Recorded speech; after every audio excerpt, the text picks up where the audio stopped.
ॐ अज्ञानतिमिरान्धस्य ज्ञानाञ्जनशलाकया चक्षुरुन्मिलितं येन तस्मै श्रीगुरुवे नमः। नमो विष्णुपदाय कृष्णपृष्ठाय भूतले श्रीमते भक्तिवेदान्त स्वामिन इति नामिने। नमस्ते सरस्वते देवे गौरवाणी प्रचारिणे निर्विशेष शून्यवादी पाश्चात्य देश तारिणे। जय हो श्री कृष्ण चैतन्य प्रभु नित्यानंद श्री अद्वैत गदाधर श्रीवासादि गौर भक्त वृंद। हरे कृष्णा कृष्णा कृष्णा हरे हरे, हरे राम राम राम हरे हरे। हरे कृष्णा कृष्णा कृष्णा हरे हरे, हरे राम राम राम हरे हरे। हरे कृष्णा कृष्णा कृष्णा हरे हरे, हरे राम राम राम हरे हरे। हरे कृष्णा कृष्णा कृष्णा हरे हरे, हरे राम राम हरे हरे। हरे कृष्णा कृष्णा कृष्णा हरे हरे, हरे राम राम हरे हरे। हरे कृष्णा कृष्णा कृष्णा हरे हरे, हरे राम राम राम हरे हरे। हरे कृष्णा कृष्णा कृष्णा हरे हरे, हरे राम राम राम हरे हरे। हरे कृष्ण सगळ्यांना, पुन्हा एकदा खूप स्वागत आहे सगळ्यांचं. आपण श्री श्री राधा गोविंद यांच्या चरणी वंदन करूया, साष्टांग दंडवत करून त्यांचे आशीर्वाद घेऊया. श्री श्रीला प्रभुपाद यांनाही साष्टांग दंडवत. श्री नामनिष्ठ प्रभूजी मंदिराचे अध्यक्ष आहेत, त्यांनाही माझा साष्टांग दंडवत आणि या इस्कॉनच्या पूर्ण टीमला माझा सादर प्रणाम करून आपण आपल्या 16व्या अध्यायाला सुरुवात करणार आहोत. त्याआधी ज्या 15व्या अध्यायाला काल आपण बघितलं, मग जो पुरुषोत्तम योग आणि जो त्याच्या आधी आपण त्रिगुणांचा जो 3 वेगवेगळ्या गुणांचं विभाजन कसं आपण बघितलं, की कशा प्रकारे काय सात्विक गुण आणि काय राजसिक गुण आहे, तामसिक गुण आहे. मग मृत्यूनंतरही या सात्विक गुणातल्या व्यक्तीचं काय होतं, राजसिक व्यक्तीचं काय होतं, तामसिक व्यक्तीचं काय होतं. त्याच प्रकारे आपण या गोष्टींना पुढे जाणणार आहोत आज. आणि मग 15व्या अध्यायामध्ये आपण जे जाणलं, की मग सात्विकता, राजसिकता आणि तामसिकता काय आहे आणि मग कशा प्रकारे मग हे ज्ञान घ्यायला तर सुरुवात केलेली आहे 13व्या अध्यायापासून.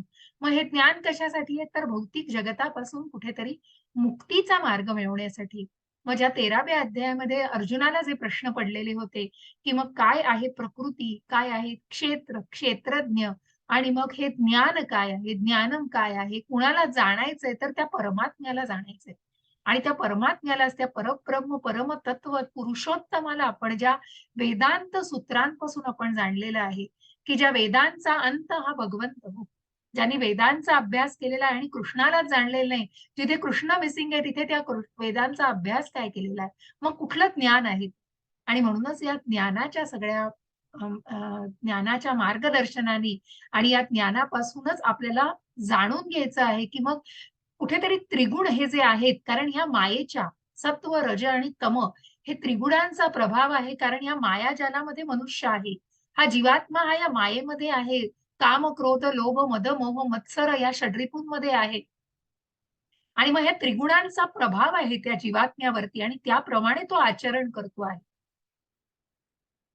मग याच्या पलीकडे आणि प्रत्येक वेळी म्हणून आपण या त्रिगुणांच्या विभाग म्हणजे त्रैगुण विभाग योगामध्ये आपण जाणलेला आहे, की मग हा प्रत्येक मग सत्वगुण, रजोगुण आणि तमोगुण या सगळ्यांना कुठेतरी बद्ध करतो. सात्विक गुण निश्चितच खूप निष्काम कर्माकडे नेतोय. कारण खूप निर्मळ आहे तो. खूप सात्विकता आहे त्याच्यामध्ये. परंतु कुठेतरी तोही सुखाने बांधला जातो. मग राजसिकता तर सकाम कर्मामध्ये आहे. राजसिकतेमध्ये सकाम कर्मातून मनुष्याला फळं हवी आहेत. कर्मफळं हवी आहेत. मग त्या कर्मफळाबरोबर त्याचे भोगही आलेत आणि ते भोगही भोगायचे आहेत हो. कारण कुठेतरी वासना आहे.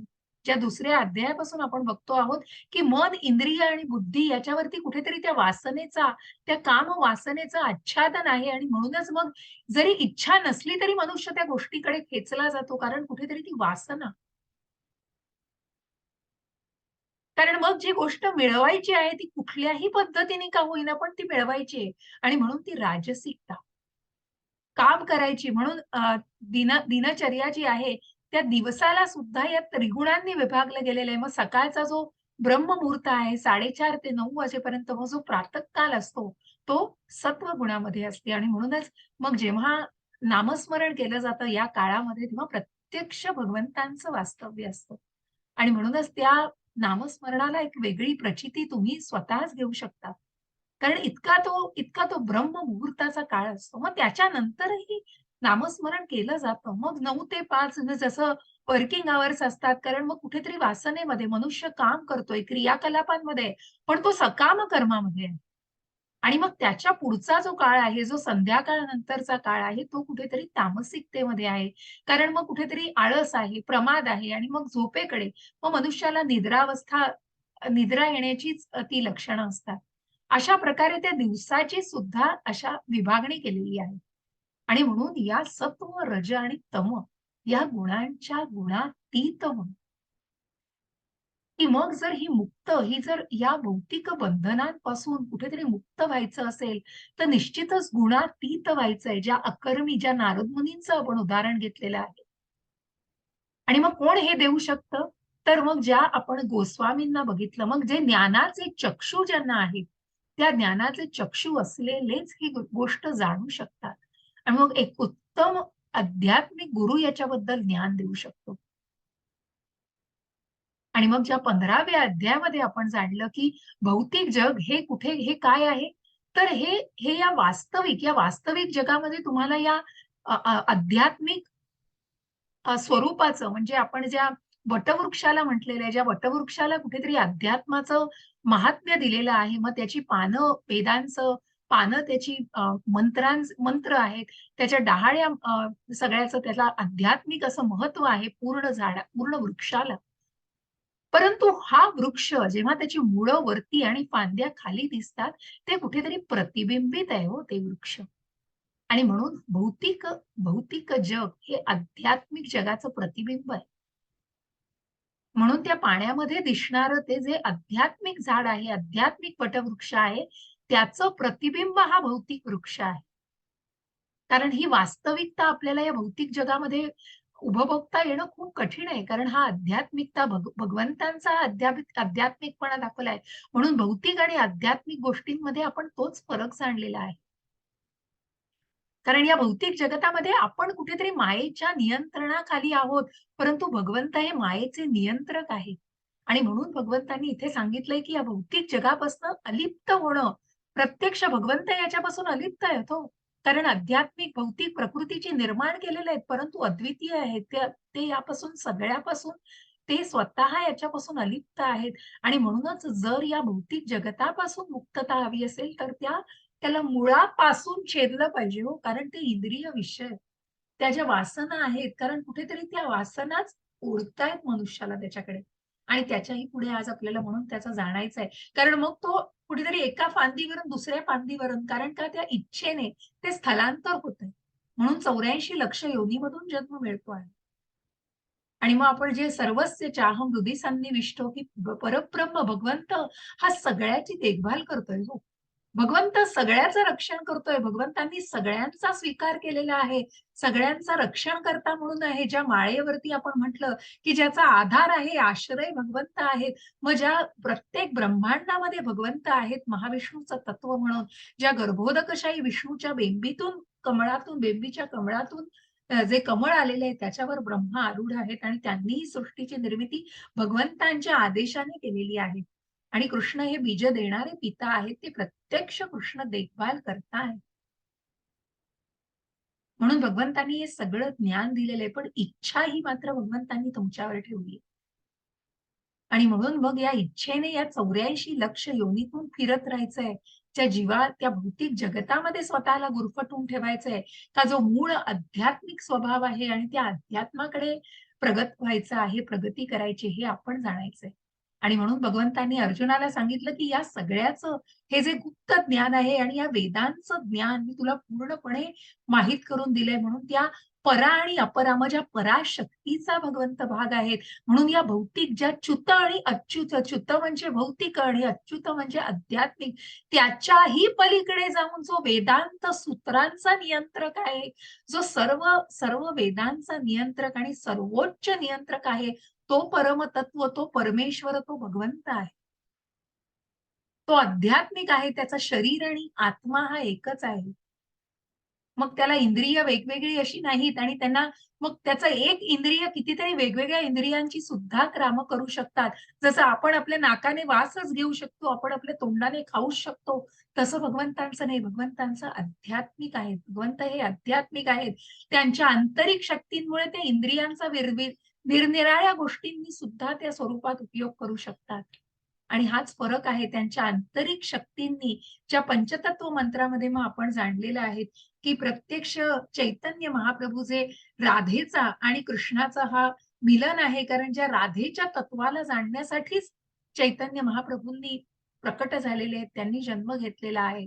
आणि मग ज्या आंतरिक शक्ती आहेत आणि भगवंतांची जी विस्तार आहेत, म्हणजे बलराम आहेत, संकर्षण आहेत, हे सगळे विस्तारांचा विस्तार आणि या सगळ्याचं ज्ञान हे वेदांत सूत्रांमध्ये आहे, या शास्त्रांमध्ये दिलेलं आहे. आणि म्हणून भगवंत म्हणतायत या सगळ्याचा गुह्यतम ज्ञान, मग ज्या आधीही आपण जाणलं जे गुह्य ज्ञान, गुह्यतरम ज्ञान, राजगुह्य ज्ञान आणि आता गुह्यतमम असं हे सगळं ज्ञान मी तुला दिलेलं आहे. मी तुला प्रदान केलेलं आहे हे सगळं ज्ञान. आता भगवंत पुढे जाऊन अजून अर्जुनाचे प्रश्न संपणार नाहीयेत आणि आपलं ज्ञान घेणं संपणार नाहीयेत.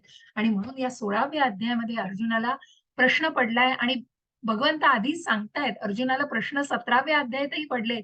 परंतु मग कुठल्या कुठल्या आसुरी वृत्तीला आपण जाणायचंय. मग दैवासुर संपद विभाग येऊ. मग ज्या दैवी गुणांना आणि आसुरी गुणांना, मग जे अतिरेकी म्हणून भगवंतांनी सांगितलं, की मी तुला या दैवी गुणांबद्दल आधीच सांगितलेलं आहे, पण तुला आज मी सांगणार आहे त्या आसुरी गुणांबद्दल, की त्याचा प्रभाव काय आहे, त्याची परिणती काय होऊ शकते, त्या व्यक्तीचं मृत्यूनंतर काय होऊ शकतं आणि ती व्यक्ती कशाच्या आहारी जाऊ शकते. आणि त्या अधोगतीची निवड, कारण कशाप्रकारे मनुष्य अधःपतनाला जातो ना सुखम न परम गतिम.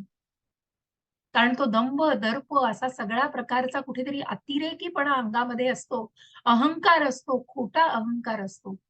आणि म्हणूनच भगवंतांनी या दैवी आणि आसुरी गुणांमध्ये आपल्याला कुठेतरी अ, अ, अ, फरक जाणून दिलेला आहे. आता आपल्याबरोबर अंजली माताजी पण आहेत आणि सुनैना माताजी आहेत. माताजी एक-एक स्लाईड तुम्ही इच्छेप्रमाणे वाचू शकता. हरे कृष्ण सुनैना माताजी. हो माताजी. हरे कृष्ण. हरे कृष्ण. 16.1 ते 3.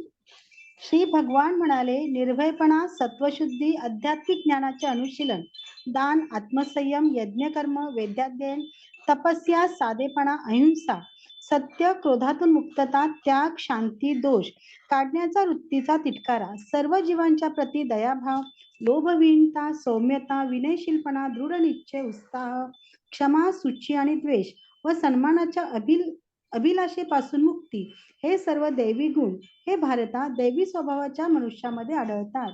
हरे कृष्ण. हरे कृष्ण माताजी. आणि म्हणून भगवंतांनी सांगितलं आहे की ह्या दैवी स्वभावाच्या मग जे याच्या आधी आपण जे ज्ञान घेतलेलं आहे, आपण ज्या स्थिरता धीर मुनींबद्दल जाणलेलं आहे, जे ज्ञान घेतलेलं आहे, ज्या अकर्मी वृत्तीबद्दल आपण जाणलेलं आहे, हे सर्व दैवी, की ज्याने ती समतोल आणलेला आहे, की ज्याने सुख दुःखामध्ये समतोल आणलेला आहे आणि ज्यांनी वेदाध्ययन केलंय, तपस्या, साधेपणा, अहिंसा, म्हणजे अष्टांग योगामध्ये सुद्धा आपण जाणलेलं आहे की ती व्यक्ती कशा प्रकारे हे साधू शकते आणि या सगळ्यावरती नियंत्रण मिळवणं हो शेवटी त्या इंद्रिय विषयांपासून कुठेतरी नियंत्रण मिळवणं, सत्य, क्रोधातून मुक्तता, मग त्या क्रोधाला आवर घालणं किती कठीण आहे हे भौतिक जगतामध्ये आपल्याला माहितीये.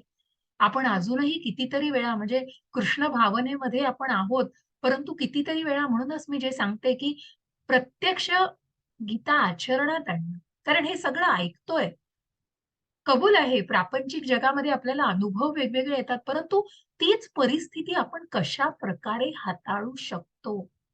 त्याच गोष्टीला आपण आधी अज्ञानामध्ये असताना की जेव्हा कृष्ण भावनेचं ज्ञान नव्हतं आणि आता आपण जी कृष्ण भावना जाणतो आहोत, आपण भगवद्गीतेचं ज्ञान घेतोय, तेव्हा आपण त्याच परिस्थितीला कशा प्रकारे हाताळू शकतो, हा जर फरक आपल्यामध्ये झाला तरच त्या गीतेचं आचरण झालं हो, तरच ती गीता आपण आचरणात आणलेली आहे. कबूल आहे. खूप या दंभ, दर्प आणि आपण म्हणतो ना या छल कपट अशा या जगामध्ये कारण निरनिराळ्या प्रकारचे लोक आपल्याला भेटतात. आणि म्हणूनच भगवंत म्हणतायत, भगवंतांनी 13व्या अध्यायातच सांगितलंय. कारण जसं एक आई आपल्या मुलाला सांगते, की "मग तू पाकीट आहे हां तुझं, ती पाकीटमार असतात आणि तू काळजी घे स्वतःची." तसं भगवंतांनी सांगितलेलं आहे, की या या जगामध्ये निरनिराळ्या प्रकारचे लोक आहेत. म्हणूनच तुम्हाला सावधतेने राहायचंय. आणि म्हणून कशा प्रकारे तुम्हाला स्वतःला आचरण करायचं आहे, या सगळ्याचं भगवंतांनी ज्ञान दिलेलं आहे आणि म्हणून त्या ज्ञानाचं आचरण आपल्याला करायचंय. हे आचरणात आणणं हे आपल्या हातात आहे. म्हणून त्याग, शांती, दोष काढण्याच्या वृत्तीचा तिटकारा. कारण मग जेव्हा दोष काढला जातो, तेव्हा एक बोट दाखवलं जातं, पण ते 3 बोटं आपल्याकडे असतात हो, आपलं काय? स्वतःचं काय? दुसऱ्याच्या वृत्तीला काढताय, दुसऱ्यामधनं काहीतरी खोट काढताय, दोष काढताय, पण स्वतः कुठे अगदी सर्व गुण संपन्न लागून गेलेले आहात. म्हणून त्या वृत्तीचा तिटकारा, कारण म्हणूनच स्वतःला आधी काय आहे ते बघणं. म्हणून एक बोट दाखवताना नेहमी लक्षात ठेवावं, 3 बोटं आपल्याकडे आहेत. आपण काय आहोत? स्वतः काय आचरणात आणतोय? स्वतः काय वागतो आहोत? इव्हन मुलांना ओरडताना म्हणजे किती वेळा मुलांच्या क्लासेसमध्ये सांगितलंय, की अगदी म्हणजे पालक सुद्धा बसलेले असतात, की आपण अगदी स्वतः टीव्ही समोर बसून जेवायचं आणि मुलांना म्हणायचं, "ए, टीव्ही समोर बसून जेवायचं नाही रे." ही कुठली वृत्ती? अहो, तुम्हाला तुम्हाला तो अधिकारच नाहीये मग. तुम्ही जर स्वतः ते आचरणात आणत नाही आहात, ते 2 वर्षाचं मूल असो नाहीतर 5 वर्षाचं, पण तुम्ही स्वतः ते आचरणात आणणं महत्वाचं आहे. आणि या गोष्टीला अत्यंत खूप छोट्या गोष्टी, पण खूप महत्वाच्या आहेत मला वाटतं. सर्व जीवांच्या प्रती दयाभाव, लोभविहीनता, सौम्यता, विनयशीलपणा, दृढ निश्चय, मग दृढ निश्चय. जो स्थिता धीर मुनी ज्या प्रल्हाद महाराजांना आपण बघितलं, की कुठल्याही गोष्टीला तोंड जायला लागू दे, की त्या उंच दरीतून फेकलं जाऊ दे किंवा गरम तेलामध्ये टाकलं जाऊ दे, राक्षसांमध्ये असू दे, सर्पांमध्ये असू दे किंवा निरनिराळ्या इतर विषयांमध्ये असू दे. परंतु आपण कशाप्रकारे स्वतःला दृढ निश्चय भगवंत आहेत आणि ते माझं रक्षण करणार आहेत. भगवंत भक्ताच्या रक्षणासाठी आहेत, हा दृढ निश्चय मनामध्ये आहे. आणि अशी ही व्यक्ती असते. उत्साह, क्षमा, सूची, द्वेष, सन्मानाच्या अभिलाषेपासून मुक्ती. मग कुठेतरी मला, मी म्हणा, व्यक्तिपूजा, मग मला सन्मान द्या, मी हे करतोय, मी हे करतोय, मी भोगता आहे, माझ्यापासून सगळ्या गोष्टी आहेत आणि म्हणूनच तो मान, सन्मान याच्या पलीकडे ती व्यक्ती गेलेली असते. कारण तिला त्या व्यक्तीला ते बंधन वाटतच नाही हो. ती व्यक्ती ते खूप ॲट त्या गोष्टी करत असते. अतिशय सुलभपणे त्या गोष्टी करत असते. कारण कुठल्याही गोष्टीची अभिलाषा नसते, कुठल्याही गोष्टीची हव्यास नसतो त्याचा आणि म्हणूनच हे सगळे दैवी गुण, दैवी स्वभावाच्या मनुष्यांमध्ये आढळतात असं भगवंतांनी सांगितलेलं आहे. मग याच्या विरुद्ध काय? तर बघा चित्रात दिसतंय आपल्याला. तो माजलेला हत्ती कसा करतोय बघा. तो माजलेला हत्ती मग कशाप्रकारे सगळ्यांना वाटेल तसा तो येऊन कुणालाही कुठलीही इजा पोहोचवतोय. मग त्याला त्याची त्याची जाणीवही नाहीये, की तो इजा पोहोचवतोय कोणालाही. आणि म्हणून आपण म्हणतो दंभो दर्पोऽभिमानश्च क्रोधः पारुष्यमेव च अज्ञानं चाभिजातस्य पार्थ संपदमासुरीम. हरे कृष्ण. अंजली माताजी. अंजली माताजी, तुम्ही म्यूट झाला आहात. मी तुम्हाला अच्छा, मला वाटतं त्यांच्याकडे ना काम चालू आहे बहुतेक. ठीक आहे, हरकत नाही. सुनैना माताजी, वाचाल तुम्ही? हरे कृष्ण.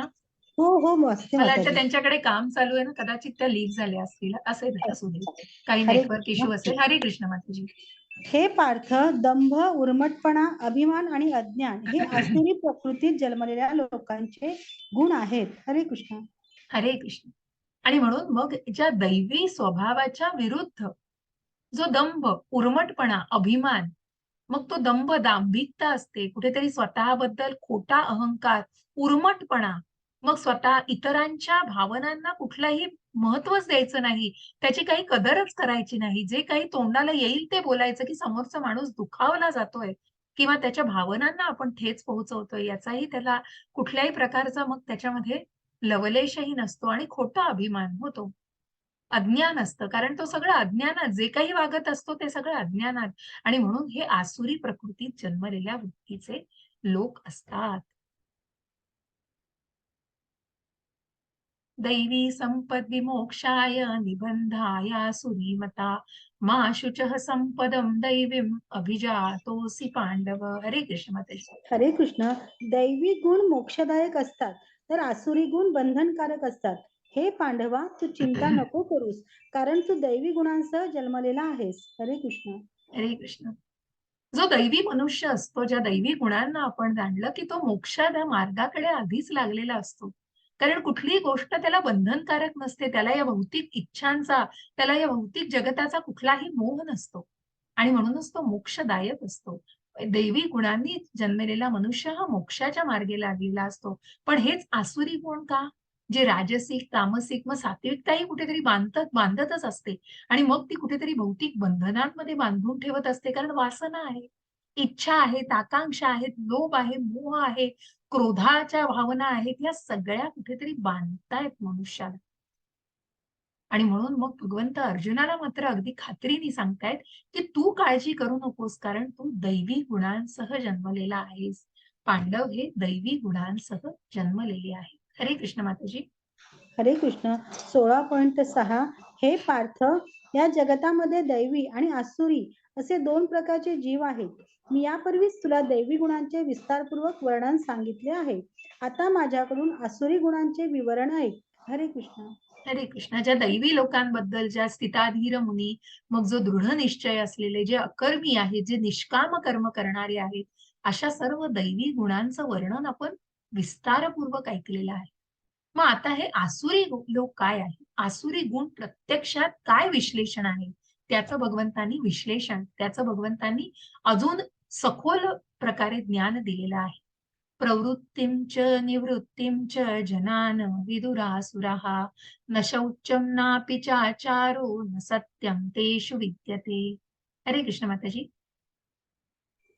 आसुरी प्रवृत्तीचे लोक काय करावे आणि काय करू नये हे जाणत नाही. सुचिरभूतपणा, सदाचार तसेच सत्यही त्यांच्यामध्ये आढळत नाही. हरे कृष्ण. हरे कृष्ण. कुठल्याच गोष्टीचा लवलेश नसतो हो, सगळंच अज्ञान आहे. जिथे अज्ञान आहे, जिथे अंधकार आहे, तिथे मग कुठल्या गोष्टीचं अपेक्षा केली जाणार आहे? मग चांगलं काय, वाईट काय, या गोष्टीचा सुद्धा फरक जाणवत नाही. कारण तो शुचिर्भूतपणाच नसतो, कारण तो सदाचार नसतो. काय आहे सदाचार? कशाशी खाल्ला जातो सदाचार आणि काय असतो सदाचार, याची व्याख्याच त्यांना माहिती नसते.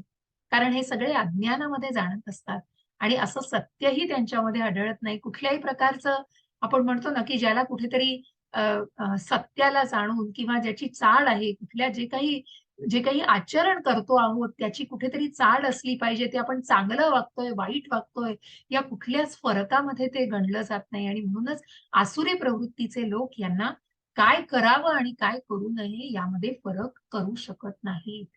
असत्यं प्रतिष्ठं ते जगदाहुरनिश्चरम्, अपर जगदाहुरनीश्वरम्, अपरस्पर संभूतम किमन्यत् कामहैतुकम. हरे कृष्ण माताजी. हरे कृष्ण. ते म्हणतात की हे जगत असत्य व निराधार आहे आणि परमेश्वर नावाचा कोणी याचे नियंत्रण करीत नाही. त्यांचे म्हणणे आहे की केवळ मैथुनाच्या इच्छेमुळे हे जग निर्माण झाले आहे आणि कामाखेरीज अन्य कोणतेही कारण नाही. हरे कृष्ण. हरे कृष्ण. म्हणजे तथाकथित मायावादी आणि तर्कवादी लोक की ज्यांना ज्ञानच नाही या सगळ्याचं, कारण ज्यांनी वेदांचा अभ्यास नाहीये, कुठल्या शास्त्रांचा अभ्यास नाहीये, जे फक्त कुठल्या गोष्टींवर मग उचलली जीभ आणि लावली टाळून ना कुठल्या गोष्टीचं ज्ञान आहे, ते म्हणतायत की हे जगत असत्य आणि निराधार आहे. मग कुठून आले आहेत हो या गोष्टी? मूळ कुठून आलंय त्याचं? मग परमेश्वराचं अस्तित्वच त्यांना मान्य नाही. परमेश्वर नावाचं कुठलंही कोणी नियंत्रित करत नाही असं त्यांचं म्हणणं आहे. फक्त कामवासनेतून हे सगळं निर्माण झालेलं आहे जग. आणि त्या मैथुनाच्या इच्छेतूनच जग निर्माण होतंय आणि कामवासनेखेरीज दुसरं कुठलंच कारण नाही. इतका इतका असा असा विचित्र हेतू असू शकतो. असे हे कुठेतरी काय म्हणतात ना, की अहंकारी आणि प्राउड म्हणण्यापेक्षा त्यांना जो खोटा अहंकार असलेले हे जे एथिस्ट म्हणजे ज्यांना अहंकारी नास्तिक लोक म्हटली जातात, अशा प्रकारची ही लोक फक्त अज्ञानामध्ये या गोष्टी म्हणत असतात. कारण त्यांना त्याचं मूळ कशातून उत्पत्ती झाली आहे, आपले वेद काय सांगतात, आपलं शास्त्र काय सांगतं, या कशाचाच काही मागमूस नसतो. आणि म्हणून मग फक्त कामवासनेपोटी हे निर्माण झालंय हेच त्यांचं म्हणणं असतं. हरे कृष्ण. हरे कृष्ण. 16.9 अशा निष्कर्षांचे अनुगमन करीत स्वतःचा नाश ओढून घेतलेले आणि अल्पबुद्धी असुरी लोक जगाचा विनाश करण्याकरता अहितकारी व उग्र कर्मामध्ये संलग्न होतात. हरे कृष्ण. हरे कृष्ण. मग अशाच निष्कर्षाचं अनुगमन करायचं की कामवासनेखेरीज दुसरा कुठला हेतूच नाहीये. मग दुसरा कुठल्या हेतूने जगायचंच नाहीये. स्वतःच नाश ओढवून घेतायत स्वतःचा. कारण कुठेतरी मनावर स्वतःचा ती सत्सद विवेक बुद्धी तर गेलेली आहे. मन, इंद्रिय याच्यावर फक्त त्या कामवासनेचं आच्छादन आहे. आणि अशा प्रकारचे हे अल्पबुद्धी, मग त्यांची बुद्धी काय हो? कारण अज्ञान आहे, मग त्यांची बुद्धी काय काम करेल स्वतःची? मग असे लोक जगाचा विनाश, मग जे अतिरेकी आपण बघतो, जे दहशतवादी बघतो, का त्यांना मेस्मराईज केलं जातं? का त्यांच्या मनावरती तितका पगडा? कारण स्वतःचं असं त्यांना विचार करण्याची त्यांची प्रवृत्तीच गेलेली असते. जे काही सांगतील ते करण्यासाठी आणि मग ज्याच्यातनं आपल्याला जो काही लाभ मिळेल, अशा उग्र कर्मांमध्ये सुद्धा साथ देण्यासाठी, की ज्याच्यामुळे समोरच्याचं नुकसान होतंय, समोरचा देह अगदी अगदी ज्याच्या जीवावर उठेल एखादी व्यक्ती, तरीही त्याचा कुठल्याही प्रकारचं त्याला सोयरंसुतक नसतं आणि कुठल्याही प्रकारचं त्याला काही वाटणंच नसतं. मनामधली माणुसकी मेलेली असते अशाच माणसाचं. कारण ही आसुरी आणि अशी राक्षसी प्रवृत्ती असते अशा. मग जगाचा विनाश झाला तरी चालेल इतकी वाईट प्रवृत्ती त्या मनुष्याची झालेली असते. हरे कृष्ण माताजी. 16.10 कधी तृप्त न होणाऱ्या कामाचा आश्रय घेऊन गर्व, खोटी प्रतिष्ठा आणि मदामध्ये दुंबत मोहित झालेले आसुरी लोक अनित्य गोष्टींमुळे आकर्षित होऊन सदैव असुचिरभूत कर्म करण्यास व्रतस्थ झालेले असतात. 16.11 ते 12 इंद्रिय तृप्ती करणे हीच मानव संस्कृतीची मुख्य आवश्यकता आहे असा त्यांचा विश्वास असतो. अशा प्रकारे त्यांना मरेतोपर्यंत अमर्याद चिंताने ग्रासलेलं असतं. शेकडो हजारो पाशाने बद्ध झालेले आणि काम क्रोध परायण झालेले हे आसुरी लोक इंद्रिय तृप्ती करता अन्यायी मार्गाने धनसंचय करतात. हरे कृष्ण. हरे कृष्ण. बुद्धी भ्रष्ट झालेली असते सगळी. आणि मग कधीही तृप्त होणार नाही, असमाधानी असतात, अतृप्त असतात असे लोक. कारण मग कितीही कामवासना, जसं आपण आधी म्हटलं, की मग जसं दुसऱ्या अध्यायामध्ये आपण म्हटलं, की काम क्रोधाला कुठेतरी आमंत्रित करते. क्रोध त्या मनाला पूर्णपणे भ्रमात टाकते. त्या मनाचा सगळा भ्रमनिरास झाल्यानंतर ती बुद्धीचा नाश होतो आणि ती व्यक्ती अधःपतनाला जाते हो. जे तिसऱ्याही अध्यायात आपण जाणलं, की सर्वात मोठा शत्रू काय आहे? तर कामवासना. जसं या अग्नीला धुराने, जसं या आरशाला धुळीने आणि गर्भाला वारेने आच्छादलेलं आहे, त्याच प्रकारे या माणसाला, या आसुरी मनुष्याला पूर्णपणे त्या कामवासनेने मग कधीही तृप्त न होणाऱ्या, म्हणून अशा प्रकारे या जे जे 4 प्रिन्सिपल्स आहेत त्याला सुद्धा ते लोक स्थिर राहू शकत नाहीत, जे रेग्युलेटरी प्रिन्सिपल्स. कारण मग कुठल्याही प्रकारची अनैतिकता असते, अनैतिकता असते त्या लोकांमध्ये.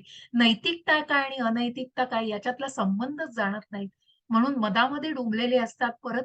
परस्त्रीशी संबंध ठेवणं, जुगार आणि अशा प्रकारच्या गोष्टी खेळणं, मद्यपान करणं आणि मांसाहार करणं. या सगळ्या गोष्टी, त्या गोष्टी इतक्या सर्रासपणे केल्या जातात कारण अशुचिर्भूत काम करण्यासाठीच ते व्रतस्थ झालेले असतात. आणि मग त्याची परिणिती काय होते हो? या सगळ्याचं क्षणभंगुर आहे हो, हे सुख क्षणभंगुर आहे. पण मग सगळ्या आयुष्यभर जसा विषापासून अगदी दिसायला ते अमृत दिसत असेल समोर-समोर, पण त्याचा अंत कुठेतरी विषात होतो आणि म्हणूनच तो चिंतांनी ग्रासलेला मनुष्य असतो. इंद्रिय तृप्ती करणं ही संस्कृतीची मुख्य आवश्यकता आहे, असा त्याचा विश्वास असतो. कारण फक्त मला काय हवं आहे आणि मला ते मिळालं की मी खुश झालो. अहो, पुढे काय? आणि मग त्या इच्छा संपतच नाही. ही इच्छा झाली म्हणून आनंद झाला. ती इच्छा झाली म्हणून आनंद. मग त्या इच्छा संपतच नाहीयेत. पण त्या सगळ्या इच्छांना पुरे पडणार आहे का? मग मरेस्तोपर्यंत म्हणून मग त्याच्यातनं कुठल्या जसं कर्म फळांना भोगायचंय तसं त्या कर्माची फळं, जी कर्मफळं भोगताय त्याचे भोगही भोगायचे. आणि म्हणून मग शेकडो चिंता मग या जन्मातल्या, आधीच्या जन्मातल्या असो, या जन्मातल्या जे आपण कुटम, बजम, बीजम, फलम म्हणतो, की तेही मग मनुष्याला निश्चितच भोगायचंय. मग जे भोग आहेत ते त्या भोगायचे म्हणजेच त्या चिंतांनी ग्रासलेले ते लोक असतात. आणि ते कुठेतरी पाशांनी बद्ध झालेले, काम, क्रोध परायण झालेले. अशा प्रकारे फक्त स्वतःची इंद्रिय तृप्ती, देहधारी भावना, मी देह आहे, मी आत्मा नाही, आत्मसाक्षात्काराचा कुठला लवलेशही त्याच्यात नसतो. ती व्यक्ती फक्त देहधारी भावनेने जगत असते. हरे कृष्ण माताजी. हरे कृष्ण. 16.13 ते 15. आसुरी मनुष्य विचार करतो की आज माझ्याकडे इतकी संपत्ती आहे आणि माझ्या योजनेनुसार मी अधिक संपत्ती प्राप्त करेन. हे इतके धन माझ्याकडे आहे आणि भविष्यात ते उत्तरोत्तर वाढेल. हा माझा शत्रू आहे आणि मी त्याला मारले आहे आणि माझे इतर शत्रूही मारले जातील. मी सर्वांचा ईश्वर आहे. मीच भोक्ता आहे. मी परिपूर्ण बलवान आणि सुखी आहे. माझ्या आजूबाजूला माझे वैभवशाली नातलग असलेला मीच धनाढ्य मनुष्य आहे. माझ्यासारखा बलवान आणि सुखी इतर कोणी नाही. मी यज्ञ करेन, मी दान देईन आणि याप्रमाणे मी मौज मजा करेन. अशा प्रकारे आसुरी लोक अज्ञानाने मोहित झालेले असतात. हरे कृष्ण. हरे कृष्ण. मी, माझं, मीच भोगता. फक्त आपल्याला मी दिसतोय बघा याच्यामध्ये. आणि जिथे हा मनुष्य स्वतःला भोगता समजतो आहे, असा आसुरी मनुष्य विचार करतो, की माझ्याकडे इतकी संपत्ती आहे, मी हे सगळं प्राप्त केलं आहे, एवढं धन माझ्याकडे आहे, इतक्या जणांचा म्हणजे स्वतःला ईश्वरच. म्हणजे 11व्या अध्यायामध्ये अर्जुनाने म्हणून तर सांगितलंय, की जे लोक स्वतःला ईश्वरी अंश मानतायत, कुठेतरी स्वतःला ईश्वर समजतायत, अहो मग तुम्ही करू शकता का? तुम्ही दाखवू शकता का तुमचं विश्वरूप दर्शन? अनुकरण करू नका. भगवंतांनी जो मार्ग दिला आहे त्याचं अनुसरण करायचंय. मग धरू शकता का करंगळीवर 7 दिवस 7 रात्र तो गोवर्धन पर्वत? किंवा ज्या शिवांनी समुद्र मंथनाच्या वेळी विष प्राशन केलं, एक थेंब प्यायला तरी मनुष्य मरण पावेल हो. तिथे एवढं सगळं विष प्राशन करणं म्हणजे काय झालं? आणि म्हणूनच मीच भोक्ता आहे, मी ईश्वर आहे, मी परिपूर्ण बलवान आहे. पण हे कुठून आलंय हो? याची कुठलीच काही चाड नसते. कारण याचं मूळच माहिती नाहीये, याच्याविषयी ज्ञानच नाहीये. आजूबाजूला माझे वैभवशाली नातलग आहे. मी धनाढ्य मनुष्य आहे, मी बलवान, मी शक्तिवान, मी यज्ञ करेन, मी दान देईन, मी मौज-मजा करेन आणि मी हे करेन, मी ते करेन. माझ्यासाठी हे आहे, माझ्यासाठी ते आहे. हे फक्त माझ्यामध्ये हा मनुष्य असतो आणि अशा प्रकारे हे आसुरी लोक फक्त अज्ञानाने मोहित झालेले असतात. हरे कृष्ण माताजी. हरे कृष्ण. 16.16. या प्रकारे अनेक चिंतानी भ्रांत झालेले आणि मोहजालामध्ये बद्ध झालेले आसुरी लोक इंद्रिय तृप्तीमध्ये अत्याधिक आसक्त होतात आणि नरकामध्ये पतित होतात. हरे कृष्ण. हरे कृष्ण. आणि म्हणून मग ज्या खालच्या योनीमध्ये काल बघितलं, की पृथ्वीच्या खालती जे ततल, सतल, पाताळ या सगळ्या जे लोक आहेत, तिथे मग कुठेतरी हे नरक यातना भोगतात. असे हे आसुरी लोक, की ज्यांना पशु योनींमध्ये आणि नरकामध्येच जन्म मिळतो. हे कुठेतरी मोहजालामध्ये बद्ध झालेले असतात. इंद्रिय तृप्ती करण्यामध्ये ते इतके अधःपतनाला जातात, की इतक्या इतक्या अबॉर्डिमल आपण म्हणतो ना, इतक्या वाईट चालीचे बनतात आणि इतक्या वाईट प्रवृत्तीचे बनतात, की इतक्या नीच कृत्य करतात, की मग त्यांचा फक्त ते नरकामध्येच पतित होऊ शकतात आणि त्यांना पुन्हा नरकामध्येच जन्म मिळतो. असे हे आसुरी लोक असतात. हरे कृष्ण माताजी.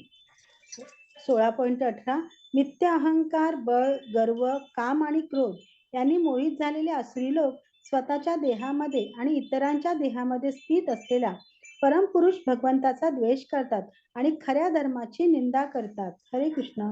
हरे कृष्ण. ज्या आधीच्या अध्यायांमध्ये आपण जाणलेलं आहे, शिशुपाल की ज्याने भगवंतांचा द्वेष केला, मत्सर.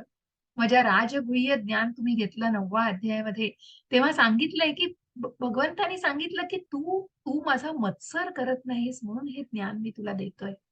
हे अतिशय गुह्य ज्ञान असं मी तुला देतोय कारण तू माझा मत्सर करत नाहीस. आणि जो मत्सर शिशुपालाने केलेला आहे, कारण भगवंतांविषयी मत्सर करणं, भगवंतांशी बरोबरी करून त्यांना वाईट अपशब्द बोलणं, हे शिशुपालाने, मग कंसाने सुद्धा आयुष्यभर भगवंतांचं नाव घेतलं, कृष्ण कृष्ण केलं, परंतु का द्वेष, की देवकीचा 8वा पुत्र मला मारणार आहे, तो द्वेष मनामध्ये. ज्या रावणाने सुद्धा मग आयुष्यभर अगदी यज्ञ केले, याग केले, पण त्याचं इंटेन्शन काय, त्याच्या मागची भावना काय होती, त्या चुकीच्या भावनेने त्या गोष्टी केल्या जातात. अशा प्रकारे मग जरी कितीही कितीही प्रकारे भगवंतांचं नाव घेतलं तरी तो द्वेष, तो मत्सर हा अतिशय वाईट आहे, जो मुळापासून उखडून काढला पाहिजे. आणि म्हणून त्या शिशुपालाचा जो 101वा शब्द त्याच्या मातेला मग भगवंतांनी वचन दिलेलं असतं की 100 पाप मी याची माफ करीन.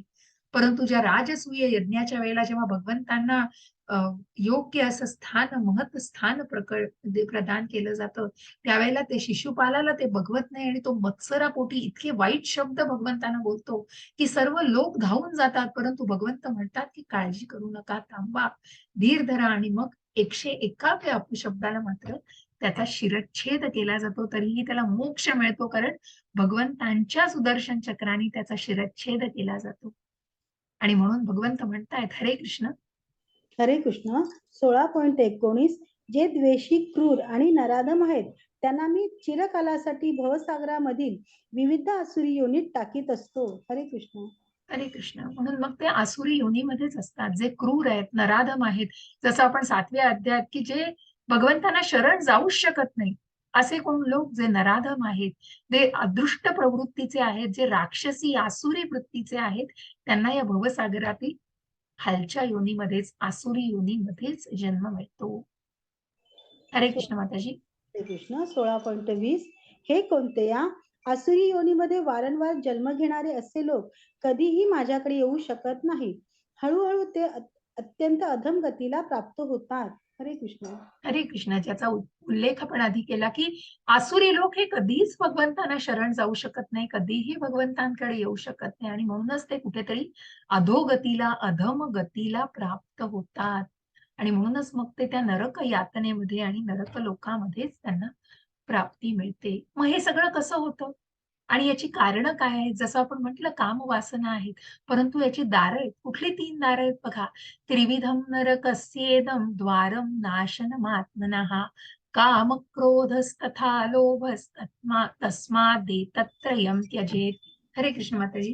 हरे कृष्ण. क्राम, क्रोध आणि लोभ ही नरकामध्ये जाण्याची 3 द्वारे आहेत. प्रत्येक बुद्धिमान मनुष्याने त्यांचा त्याग केला पाहिजे, कारण या तिन्ही मुळे आत्म्याचा विनाश होतो. हरे कृष्ण. हरे कृष्ण. एक मिनिट हं.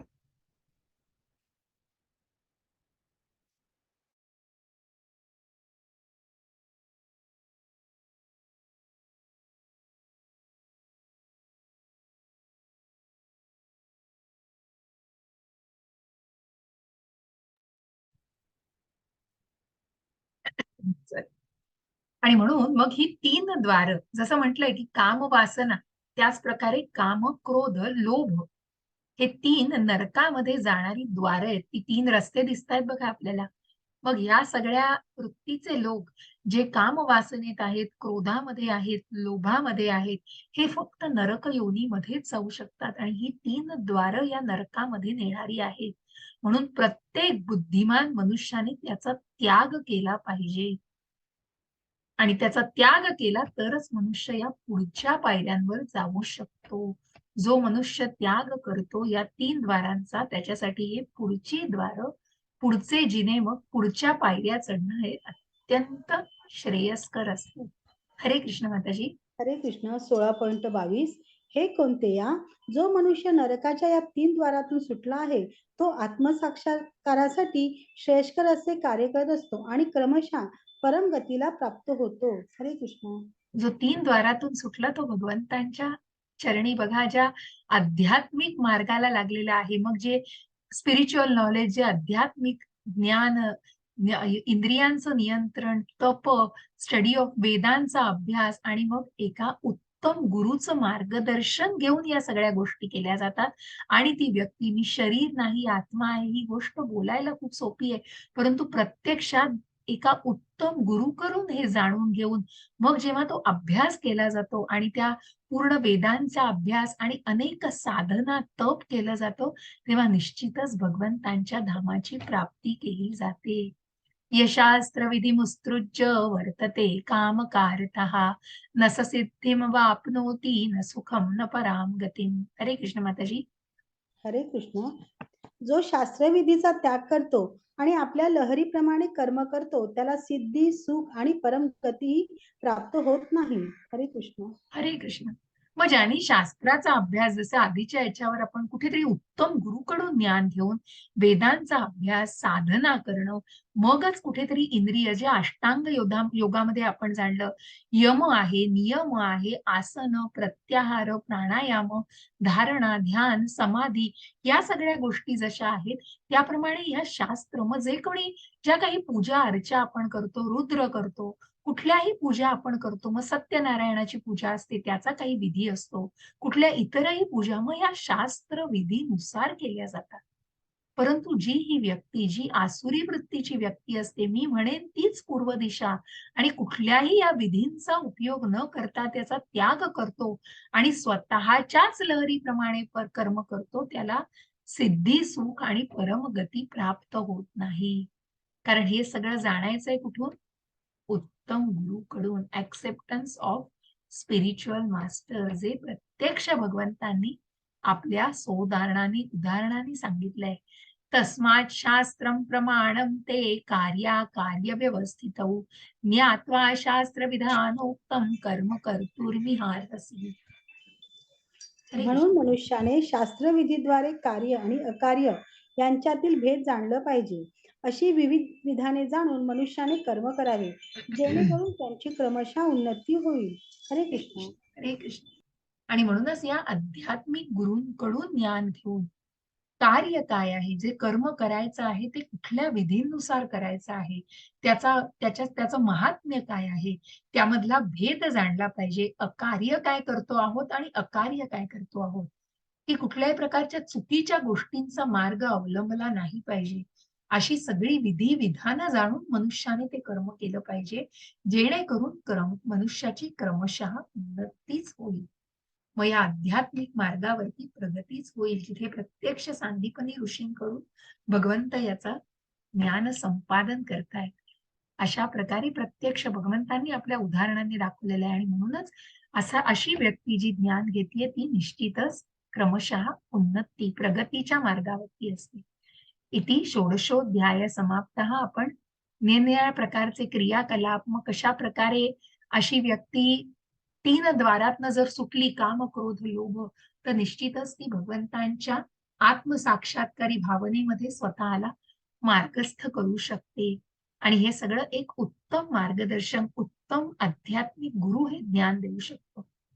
हे सर्व आपण जाणलेलं आहे. इति षोडशोध्याय समाप्त. मी सुरुवात करतेय 17व्या अध्यायाला. आपण प्रश्न असतील तर नंतर घेऊया.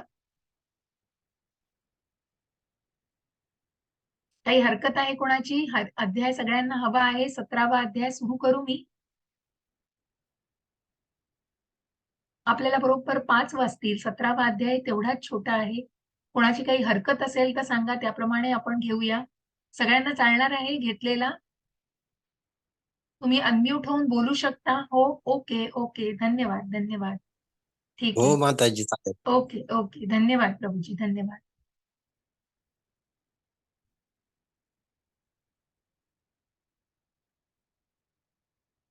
सगळ्यांना स्क्रीन दिसतीये माझी? हो माताजी. ओके, हरे कृष्ण. आणि म्हणून मग आता आपण या दैवासुर संपद विभाग योगानंतर, की जिथे आपण दैवी आणि आसुरी या 2 गुणांचा फरक जाणला. दैवी गुणांबद्दल भगवंतांनी आधीच सांगितलंय, पण ज्या आसुरी गुणांना मग त्याची परिणिती काय होते आणि एक आसुरी व्यक्ती कशा प्रकारे अधःपतनाला जाते, आणि मग ज्या 3 द्वारातून जर तो सुटला, त्या कामवासनेतून, क्रोधाच्या भावनेतून आणि लोभ जर मनुष्याने नियंत्रित ठेवला, तर निश्चितच तो मनुष्य पुढच्या आध्यात्मिक मार्गावर, आत्मसाक्षात्काराच्या मार्गावरती मार्गस्थ होऊ शकतो. अशा प्रकारे आपण 17वा अध्याय सुरू करतोय, ज्याचं नाव श्रद्धात्रय विभाग योग आहे. भगवंतांच्या चरणी साष्टांग दंडवत करूया आणि त्यांचे आशीर्वाद घेऊया. श्रीला प्रभुपाद यांनाही साष्टांग दंडवत, त्यांचे आशीर्वाद घेऊया. भगवंतांची ही मूर्ती आहे, त्यालाही साष्टांग दंडवत करून त्यांचे आशीर्वाद घेऊया आणि आपण आपल्या 17व्या अध्यायाला सुरुवात करूया. मग आता ज्या 16व्या श्लोकामध्ये, जिथे 16व्या श्लोकामध्ये एंडिंग झालं कुठेतरी, शेवटचा ये शास्त्र विधी मुत्सृज्य, मग शास्त्राप्रमाणे ज्याने केलेलं नाहीये, अर्जुनाला हा प्रश्न पडलाय. मग की अर्जुन विचारतायत भगवंतांना अर्जुनाची अनाधिकृत उपासनेबद्दलची चौकशी. आणि म्हणूनच भगवंत म्हणतायत की मग अनाधिकृत, मग ज्यांनी वेदांचं, ज्यांनी ज्या नियमांना पालन न करता जे यज्ञ याग केलेले आहेत, अशा व्यक्तींचं काय, हा प्रश्न अर्जुनाने भगवंतांना विचारला. मग भगवंत सांगतायत की ही श्रद्धा ही 3 पद्धतीची श्रद्धा असू शकते. मग कशा प्रकारे? यज्ञ, तप आणि दान, या 3 गोष्टींवर याचा पगडा कशा प्रकारे असतो, आणि 3 पद्धती एखाद्याची श्रद्धा, आणि मग ती श्रद्धा कशा प्रकारे ठरवली जाते, ती व्यक्ती कशा प्रकारे अप्रोच करते, की ती सात्विक, राजसिक आणि तामसिक या स्वभावांची असल्यानंतर कशा प्रकारे या 3 काम, क्रोध, लोभ, मग जी बुद्धिमान व्यक्ती असते ती निश्चितच याच्यापासून मुक्त होण्याचा मार्ग शोधत असते. मग कुठल्या प्रकारचे पदार्थ ही व्यक्ती खाते, सात्विक अन्न कुठलंय, राजसिक अन्न कुठलंय, तामसिक अन्न कुठलंय, तपस्या कुठल्या कुठल्या प्रकारच्या आहेत, त्याच्यानंतर दान कर्म कसे करू शकतो, आणि सगळ्यात शेवटी कशा प्रकारे ओम तत्सत या 3 शब्दांचं महात्म्य आपल्याला जाणायचंय. म्हणजे यज्ञ, दान आणि तप हे 3 जे दान करण्याचे आणि ज्या प्रकारे ज्याला महत्व प्राप्त झालेलं आहे, त्याविषयी आपण थोडंसं सखोल जाणून घेणार आहोत. मग अर्जुन भगवंतांना म्हणतोय, अर्जुन म्हणाला, हरे कृष्ण माताजी. हरे कृष्ण. अर्जुन म्हणाला, हे श्रीकृष्णा, जी माणसे शास्त्रविधीला सोडून श्रद्धेने युक्त होऊन देवादिकांचे पूजन करतात, त्यांची मग स्थिती कोणती? सात्विकी, राजसी की तामसी? हरे कृष्ण. हरे कृष्ण. मग जे फक्त विज्ञानाला, जसं आपण म्हटलं की ज्याचं अज्ञान असतं, मग ह्या ज्या प्रतिकात्मक आकृती दाखवल्या आहेत, की कुठेतरी स्टँडर्ड पद्धतीचा आणि कुठेतरी योग्य मार्गदर्शन घेऊन नाही, तर कशाही प्रकारे त्या पूजा अर्चा केल्या जातात, मग अशा व्यक्तींचं काय होतं? तेव्हा भगवंत म्हणतायत की मग ती श्रद्धा ही सात्विकी, राजसिक आणि तामसिक असते. श्री भगवान वाच, त्रिविधा भवती श्रद्धा देहिनां सा स्वभावजा, सात्विकी, राजसी चैव तामसी चेति तां शृणु. हरे कृष्ण माताजी. हरे कृष्ण. भगवान श्रीकृष्ण म्हणाले, मनुष्याची ती शास्त्रीय संस्कार नसलेली, केवळ स्वभावातच उत्पन्न झालेली श्रद्धा सात्विकी, राजसी व तामसी अशा 3 प्रकारची असते. ती तू माझ्याकडून ऐक. हरे कृष्ण. हरे कृष्ण. आणि म्हणून मग भगवंत म्हणतायत की ज्यांनी शास्त्राला आधारित अशा जर उपासना केल्या नसतील, आणि ती शास्त्रीय संस्कार नसलेली, केवळ स्वभावतः उत्पन्न झालेली सात्विकी, राजसिक आणि तामसिक या प्रकारची जी श्रद्धा असू शकते, आणि म्हणूनच मग ती शास्त्रीय संस्कार जरी नसले तरी त्या 3 गुणांच्या प्रभावाने ती श्रद्धा त्याच्यावरती त्याचा पगडा असतो, ते तू माझ्याकडून ऐक, असं भगवंतांनी सांगितलेलं आहे. त्याच्या पुढे आपण जातो आहोत. सत्त्वानुरूपा सर्वस्य श्रद्धा भवति भारत, श्रद्धोमयं यं पुरुषो यो यच्छ्रद्र स एव सः. हरे कृष्ण माताजी. हरे कृष्ण. हे भारता अर्थात भरतवंशीय अर्जुना, सर्व माणसांची श्रद्धा त्यांच्या अंतःकरणानुरूप असते. हा पुरुष श्रद्धामय आहे, म्हणून जो पुरुष ज्या श्रद्धेने युक्त आहे तो स्वतःही तोच आहे, अर्थात त्या श्रद्धेनुसार त्याचे स्वरूप असते. हरे कृष्ण. हरे कृष्ण. मग कशा प्रकारे बघा, की मग निरनिराळ्या प्रकारच्या, की हे भरतवर्षी अर्जुना, सर्व माणसांची श्रद्धा त्यांच्या अंतःकरणानुरूप असते. मग ज्या देवी देवतांच्या पूजा केल्या जातात, मग हे सगळं जाणायची, हा पुरुष श्रद्धामय आहे, म्हणून जो पुरुष ज्या श्रद्धेने युक्त आहे तो स्वतःही तोच आहे. म्हणून या गोष्टी जाणायचा प्रयत्न करा, की देवी देवतांच्या पूजा करणं हे अत्यंत योग्य आहे, परंतु ती श्रद्धा, त्या दृढ श्रद्धेने ती केली गेली पाहिजे. आणि म्हणूनच हे जाणून घेऊन अर्थात त्या श्रद्धेनुसार त्याचं स्वरूप असतं. यजन्ते सात्विका देवान्यक्षरक्षांसी राजसा प्रेतान् गणाश्चान्ये यजन्ते तामसा जनाः. हरे कृष्ण. हरे कृष्ण. सात्विक माणसे देवाची पूजा करतात, राजसिक माणसे यक्ष व राक्षसांची, तसेच इतर तामसिक माणसे असतात ती प्रेत व भूतगणांची पूजा करतात. हरे कृष्ण. हरे कृष्ण. आणि म्हणून मग जी सात्विक माणसं निर्मळ दाखवलेली आहेत ती भगवंतांची, देवाची पूजा करतात. जे पुन्हा मोक्ष मिळवायला मग ही देवाची पूजा केली जाते, परंतु ही सात्विक माणसं पुन्हा त्या सुखामध्ये अडकलेली असतात. राजसिक माणसं यक्ष राक्षसांची, तसेच तामसिक माणसे असतात, कारण ती यक्ष राक्षसांची पूजा करतात. कारण त्यांची जी राजसिक वासनायुक्त अशी त्यांची प्रवृत्ती असते, त्यांना काही ना काहीतरी मिळवायची सतत आशा असते, अशी कुठेतरी राक्षसी आणि यक्ष राक्षसांची पूजा करतात. आणि तामसिक माणसं ही भूत प्रेत गणांची पूजा करतात. प्रेत भूत गणांची पूजा जे म्हणजे ब्लॅक मॅजिक वगैरे अजूनही गावागावांमध्ये आपण ऐकतो, परंतु या सगळ्याचा आता खूप अवेअरनेस देणं चालू आहे आणि याची खूप अत्यंत गरज आहे. आणि म्हणून कुठल्या प्रकारचे लोक कशी पूजा करतात हे हा सांगण्याचा प्रयत्न. मग बघा बरं, हे लोक किती अघोरीपणा करतायत, की ज्याच्यामुळे स्वतःच्या परमात्म्याला सुद्धा छळतायत. कारण असं करणं हे कुठेतरी अघोरीपणा आहे. हे कुठलंही आसन नाहीये, भगवंतांशी जोडली जाणारी गोष्ट नाहीये. आणि म्हणून ते जाणणं आवश्यक आहे. हरे कृष्ण माताजी. हरे कृष्ण. 17.5 ते 6. जे कठोर तपस्या आणि तपश्चर्या शास्त्रात सांगितलेले नाहीत ते अभिमान, अहंकार, वासना आणि आसक्ती यांच्यामुळे करतात.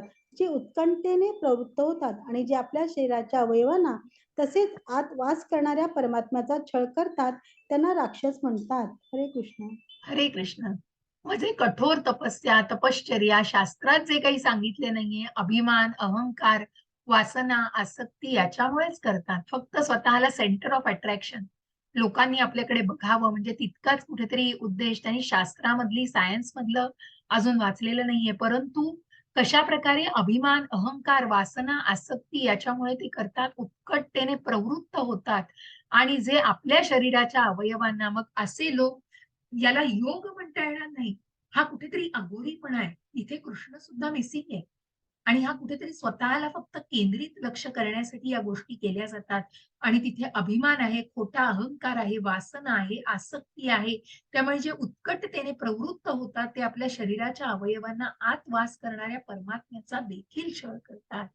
त्यांना राक्षसी वृत्तीचे लोक म्हणतात. मग कशा प्रकारचं अन्न खातात? सात्विकी अन्न, राजसिक आणि तामसिक, हे आपल्याला समोर 3 स्लाइड मध्ये दिसतंय. हरे कृष्ण माताजी. हरे कृष्ण. भोजनही सर्वांना आपापल्या प्रकृतीप्रमाणे 3 प्रकारचे प्रिय असते. तसेच यज्ञ, तप व दानही 3 प्रकारचे आहेत. त्यांचे निरनिराळे भेद तू माझ्याकडून ऐक. आयुष्य, बुद्धी, बळ, आरोग्य, सुख आणि प्रीती वाढविणारे, रसयुक्त, सिग्न, स्थिर राहणारे, स्वभावतः मनाला प्रिय वाटणारे असे भोजनाचे पदार्थ सात्विक पुरुषांना प्रिय असतात. कडू, आंबट, खारट, फार गरम, तिखट, कोरडे व जळजळणारे आणि दुःख, काळजी व रोग उत्पन्न करणारे भोजनाचे पदार्थ राजसी माणसांना आवडतात. जे भोजन कच्चे, रस नसलेले, दुर्गंध येणारे, शिळे आणि उष्ट असते, तसेच जे अपवित्रही असते, ते भोजन तामसी लोकांना आवडते. हरे कृष्ण. हरे कृष्ण. आणि म्हणूनच मग कशा प्रकारे सात्विक, राजसिक आणि तामसिक ही वृत्ती याच्यावरती खाण्याचा म्हणजे आपल्या अन्नाचा किती मोठा इम्पॅक्ट आहे, किती मोठा परिणाम आहे. आपापल्या प्रकृतीप्रमाणे 3 प्रकारचे अन्नप्रिय असतं त्यांना, आणि तसंच यज्ञ, दान आणि तप या तीनही. एक मिनिट हा.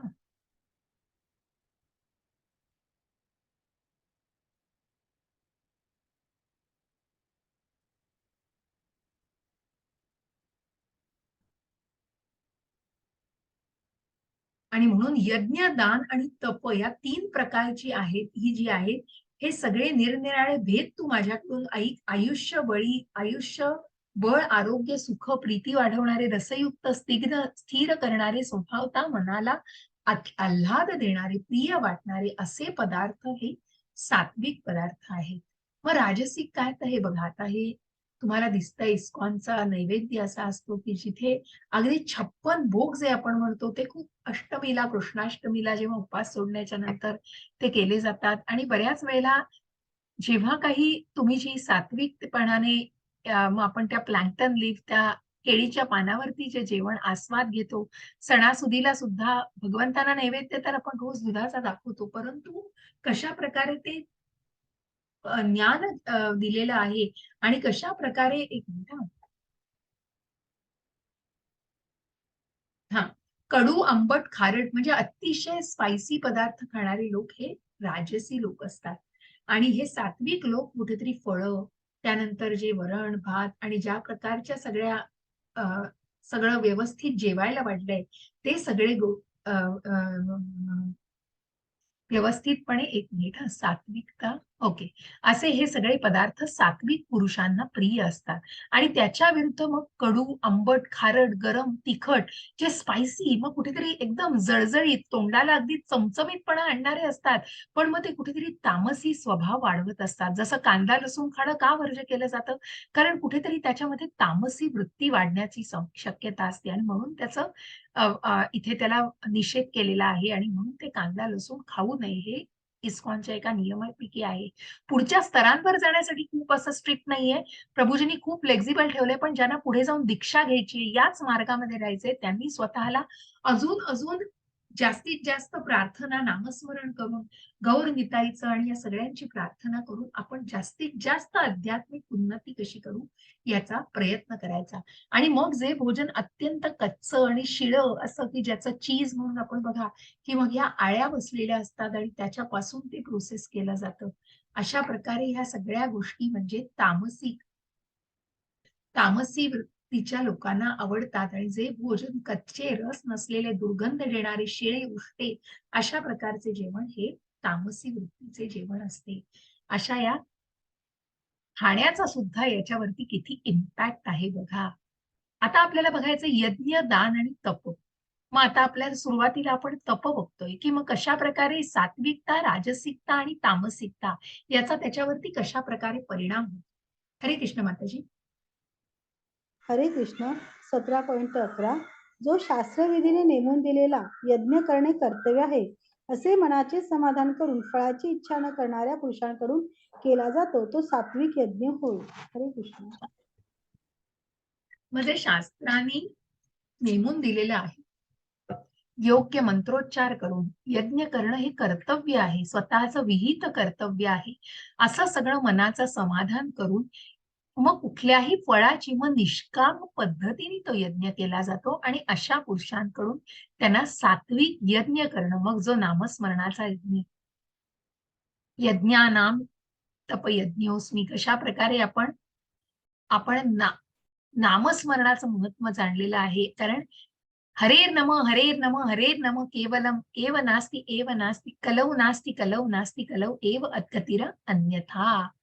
कुठलाही दुसरा मार्ग नाही. म्हणूनच हा कलियुगाचा यज्ञ दाखवलेला आहे तो अत्यंत सात्विक यज्ञ आहे, जो प्रत्येक पुरुषाकडून केला जातो आणि प्रत्येक व्यक्तीकडून ते करणं, आणि म्हणून त्याला सात्विक असं म्हटलंय, सात्विक यज्ञ असं म्हटलंय. कारण या भौतिक या प्रकृतीचा यज्ञ या कलियुगाचा यज्ञ हा नामस्मरण आहे. म्हणून आपण सुरुवातीला बघतोय तो यज्ञ.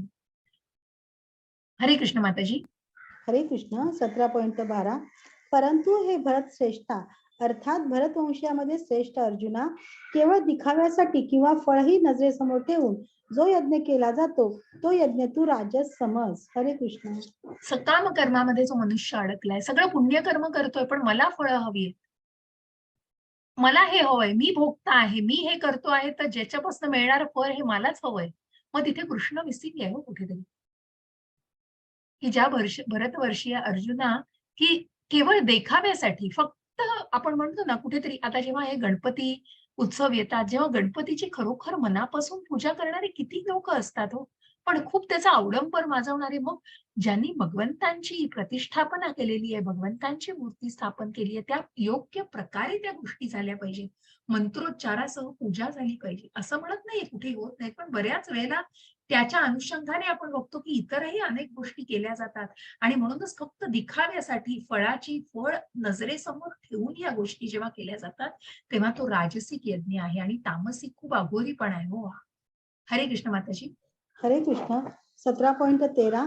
शास्त्राला सोडून अन्नदान न करता, मंत्राशिवाय दक्षिणा न देता व श्रद्धा न ठेवता केल्या जाणाऱ्या यज्ञाला तामसिक यज्ञ असे म्हणतात. हरे असे कृष्ण. अघोरी यज्ञ आहेत. हरे कृष्ण. असे अघोरी यज्ञ केले जातात. जसं आपण मगाशी अघोरी काही प्रकार बघितले जिथे परमात्म्याला सुद्धा छळलं जातं, तसं हे शिवांना अ, अ, आपण बऱ्याच वेळेला बघतो की जे मग रावणाने सुद्धा उपासना केलेली आहे आणि अशा असुरांनी सुद्धा उपासना करून कुठेतरी चुकीच्या मार्गाने, मग कारण त्याचं उद्दिष्ट खूप वेगळं असतं. आणि हिरण्यकश्यपूने जे यज्ञ तप केलं ते का, कारण तिन्ही लोकांचं दैवत, तिन्ही लोकांचा देवता आणि मीच अधिदैव, मीच सगळ्याचा अधिष्ठाता आहे आणि मीच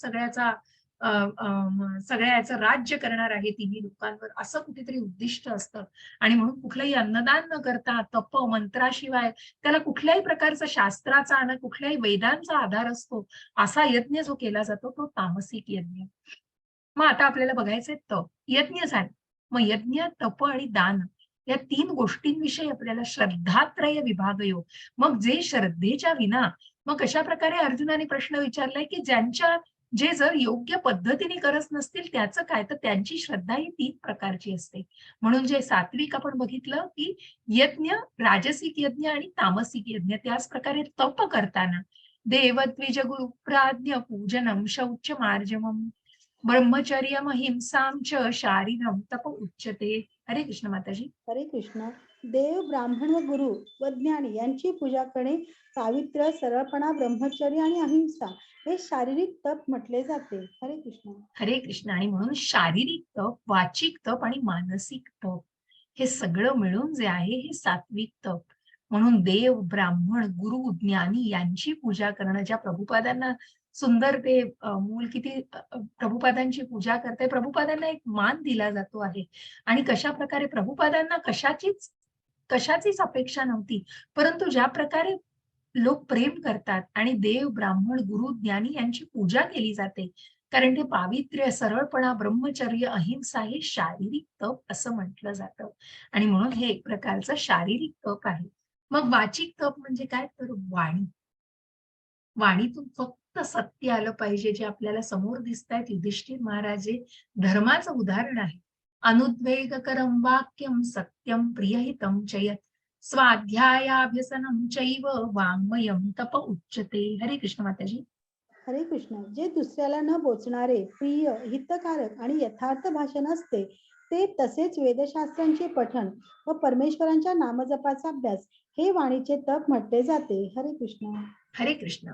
की अशा प्रकारे मग शब्द म्हणजे बाण आहेत हो.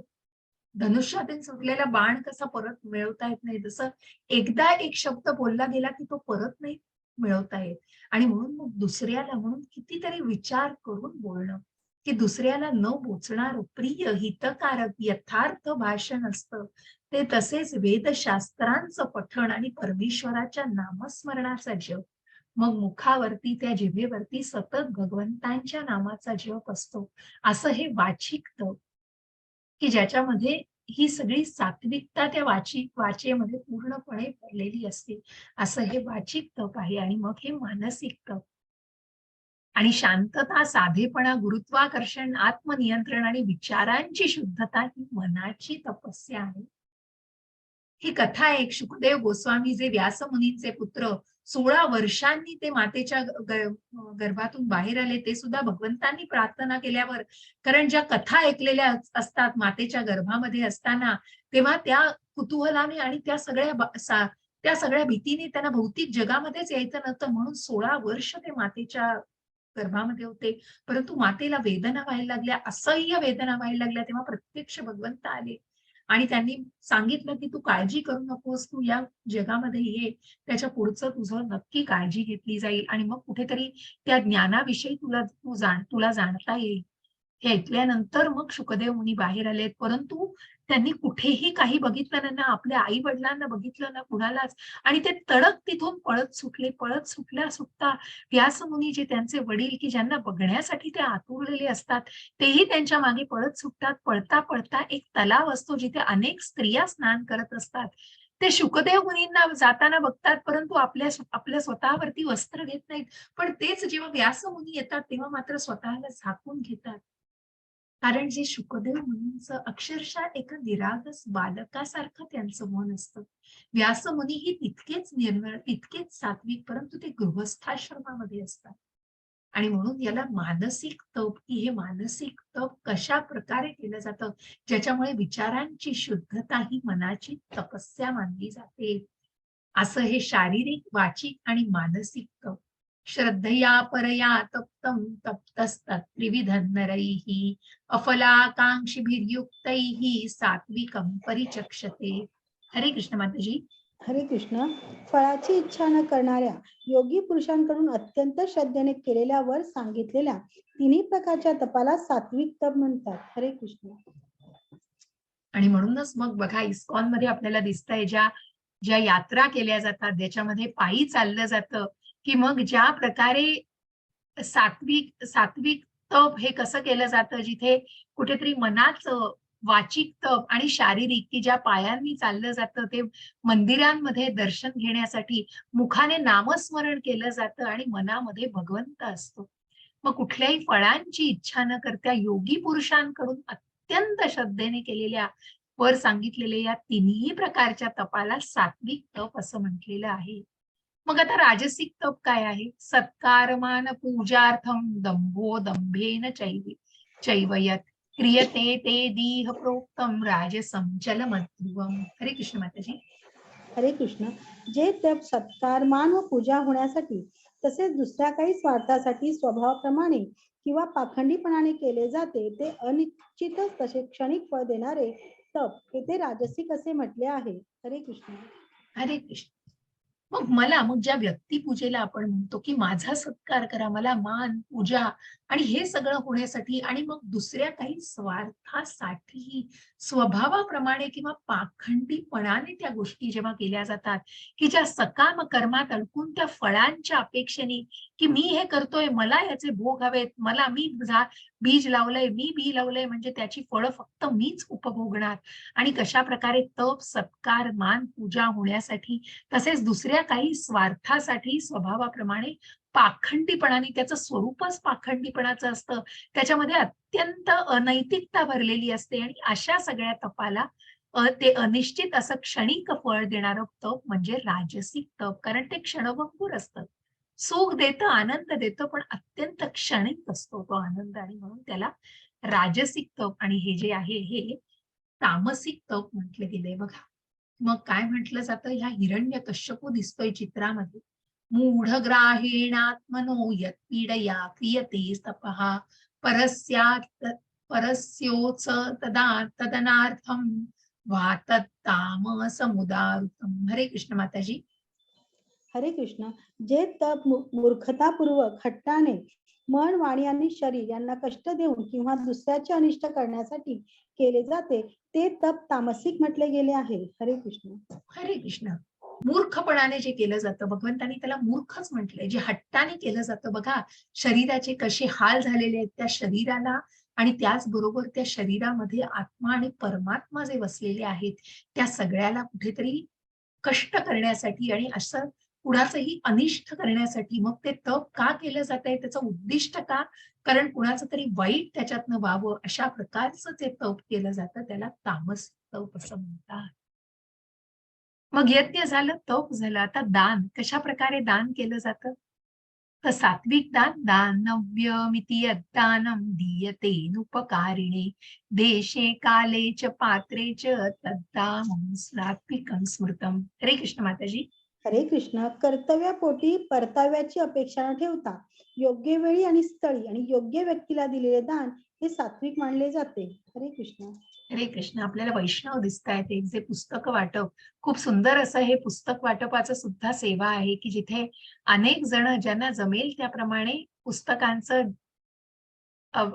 जागोजागी म्हणजे निरनिराळ्या प्रकारचे आपण म्हणतो ना कुठेतरी स्टॉल लावून आणि अशा प्रकारे आध्यात्मिक मग इस्कॉनमध्ये हे सगळं तुम्हाला मिळतंच. परंतु याचं वाटपही केलं जातं. मग भगवद्गीता, भागवतम आणि अनेक nectar of instruction, nectar of devotion अशी अनेक अनेक प्रभुपादांची पुस्तकं आहेत. आणि म्हणून मग ही जी व्यक्ती जेव्हा वैष्णवाकडून ती गोष्ट विकत घेती आहे, तेव्हा ते एक प्रकारचं सात्विक दान मानलं पाहिजे. मग जे दान केलं जातं, जे पैशाच्या स्वरूपामध्ये घेऊन ते विकत घेतलं जातं पुस्तक किंवा ग्रंथ, त्याप्रमाणे त्याला सात्विक दान म्हटलं जातं. जे हर्षदान आपण बघतो आहोत, की जे हर्षदान नंदा महाराज आणि अ, अ, यशोदा मैया इतके खुश झालेले असतात, की त्यांच्या अंगावरचं जे काही आहे ते आनंदाने काढून देत असतात. कारण भगवंतांच्या जन्माने ते अत्यंत उल्हसित झालेले असतात आणि इतकं असं मनापासून केलं जाणारं असं हे दान असतं. आणि मग हा बघा राजसिक दान म्हणतोय यत्युपत्युपकारार्थम फलमुद्दिश्य वा पुनः दीयते च परिक्लिष्टम तद्दानं राजसंस्मृतम. हरे कृष्ण माताजी. हरे कृष्ण. परंतु जे दान क्लेशपूर्वक प्रत्युपकाराच्या हेतूने अथवा नजरेसमोर ठेवून दिले जाते ते दान राजसिक म्हटले आहे. हरे कृष्ण. हरे कृष्ण. मग ही राजसिक वृत्तीची बघा की मग सोशल मीडियावर तो फोटो आला पाहिजे, मी इतक्या लोकांना दान करतोय. अहो ती व्यक्ती बघा, ते मूल बघा किती किती हात हात किती त्याला भूक लागलेली आहे आणि भुकेने तळमळत आहे, परंतु ही व्यक्ती इकडे स्वतःच्या स्वार्थासाठी स्वतःने हे केलं ते फळ मिळण्यासाठी आणि मग स्वतःचं कुठेतरी डिस्प्ले आणि स्वतःला कुठेतरी एक्झिबिट आणि त्याचं प्रदर्शन करण्यासाठी प्रत्युपकाराच्या की मी कुठेतरी यांना देतोय ते मोठे उपकार करतो आहे, फळ नजरेसमोर ठेवून केलं जातं. मग हे मी देतोय म्हणजे मला काहीतरी नक्कीच मोबदला मिळवला पाहिजे. अशा प्रकारचं हे जे सकाम दान केलं जातं हे राजसिक दान. आणि हे तर काय हो अज्ञानातच केलं जातं. मग अशा प्रकारचं दान करणं हे किती किती भयंकर आहे. अदेश काले यद्दानम पात्रेभ्यश्च दीयते असत्कृतमवज्ञातम तत्त समदारुतम तत्ताम समुदारुतम. हरे कृष्ण माताजी. हरे कृष्ण. अपवित्र ठिकाणी अयोग्य वेळी अयोग्य व्यक्तीकडे किंवा योग्य लक्ष आणि आदर न देता केलेले दान हे अज्ञानतेचे आहे असे म्हणतात. हरे कृष्ण. हरे कृष्ण. म्हणजे जे अंमली पदार्थांना आणि ज्या तथाकथित किती चुकीच्या पदार्थांना हा व्यक्ती विकायला बसलाय, त्यांनी जर तशा गोष्टींसाठी मग क्लब उघडतात, दारूचे बार उघडतात, देशी दारूचे किंवा अनेक वेगवेगळ्या गोष्टींसाठी मग भट्ट्या असतात. या सगळ्याला कुठेतरी दान करून जर त्यांना सपोर्ट दिला गेला, त्यांना जर मदत केली गेली, तर ते अत्यंत चुकीची गोष्ट आहे. म्हणून ते अपवित्र ठिकाणी अयोग्य वेळी अयोग्य व्यक्तीकडे योग्य लक्ष आणि आदर न देता केलेलं जे दान आहे ते राजसिक दान म्हटलं जातं. असं आपण जाणलं की जिथे यज्ञ, तप आणि दान हे कशा प्रकारे मग या श्रद्धा त्रय विभाग योगाप्रमाणे आपण या श्रद्धा कशा प्रकारे सात्विक श्रद्धा, राजसिक श्रद्धा आणि तामसिक श्रद्धा या 3 फरकाने जाणलेल्या आहेत. मग आता ज्यांनी ब्रह्मांनी सृष्टीची निर्मिती केली त्यावेळेला जे उच्चार केले हरी ओम तत्सत त्याविषयी आपण जाणूया आता. हरे कृष्ण माताजी. हरे कृष्ण. 17.23 सृष्टीच्या प्रारंभापासून परम सत्य दर्शवण्यासाठी ओम तत्सत हे 3 शब्द वापरले गेले. हे 3 प्रतिकात्मक निरूपण ब्राह्मणांनी वेदांच्या स्तोत्रांचा जप करताना आणि परमात्म्याच्या समाधानासाठीच यज्ञ करताना वापरले होते.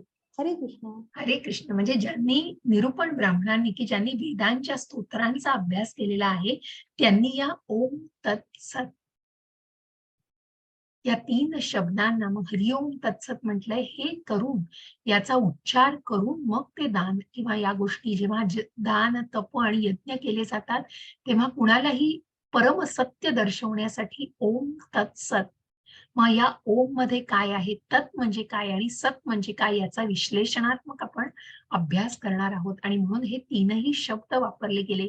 मग यापैकी कोणी ओम वापरलं, कोणी तत् वापरलं, कोणी सत वापरलं तरीही त्याला त्या प्रकारचं एक महात्म्य निर्माण होतं.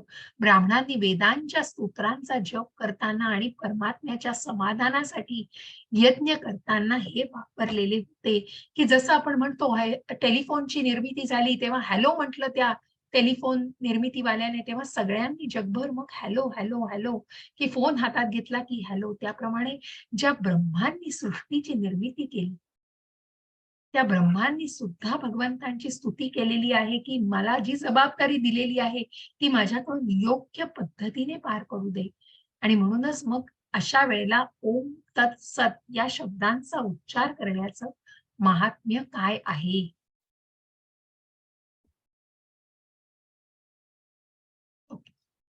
हरे कृष्ण माताजी. हरे कृष्ण. अशा प्रकार 17.23 अशा प्रकारे परमात्मा प्राप्त करण्यासाठी दिव्यवादी लोक त्याग, दान आणि तपस्या करतात. नेहमी ओमने सुरुवात करतात. ओम इति एदत ब्रह्मणो निष्किहम नामम. पहिले ध्येय सूचित करते. ओम म्हणजे विष्णू. हे सर्वोच्च ध्येय सूचित करण्यासाठी वैदिक स्तोत्रांच्या सुरुवातीला ठेवलेला आहे. हरे कृष्ण. हरे कृष्ण. आणि म्हणूनच मग ओम तत्सत या शब्दातला अर्थ जाणून घ्यायचा आहे. परमात्मा प्राप्त करण्यासाठी दिव्यवादी लोक त्याग, दान आणि तपस्या करतात. नेहमी ओमने सुरुवात करतात. ओम ओम ज्याच्यामध्ये प्रत्यक्ष विष्णू आहे की जे आपण म्हटलं 3ऱ्या अध्यायामध्ये की जे यज्ञ विष्णूंना अर्पण केले जातात. आणि म्हणूनच जे गोस्वामी पुढे जाऊन आपण बघणार आहोत जे ज्ञानाने परिपूर्ण होतात त्यांना विष्णू आणि ओम सुद्धा वेगळे वाटत नाहीत. मग म्हणून ओम इति एतत् ब्रह्मणो नेदिष्टम नाम. पहिले ध्येय सूचित करते की ओम म्हणजे विष्णू. आणि हे सर्वोच्च ध्येय सूचित करण्यासाठी वैदिक सूत्रांच्या प्रत्येकाच्या सुरुवातीला म्हणताना बघा आपण कुठलाही श्लोक म्हणताना स्तोत्र म्हणताना मेजॉरिटी वेळेला आपल्याला ओम या शब्दाचा उच्चार केला जातो की ज्याने परिपूर्णता दाखवली जाते. त्या परमात्म्याविषयी कृतज्ञता आणि त्याप्रमाणे ती परिपूर्णता दर्शवली जाते. मग तत् या शब्दाने काय होतं. हरे कृष्ण माताजी.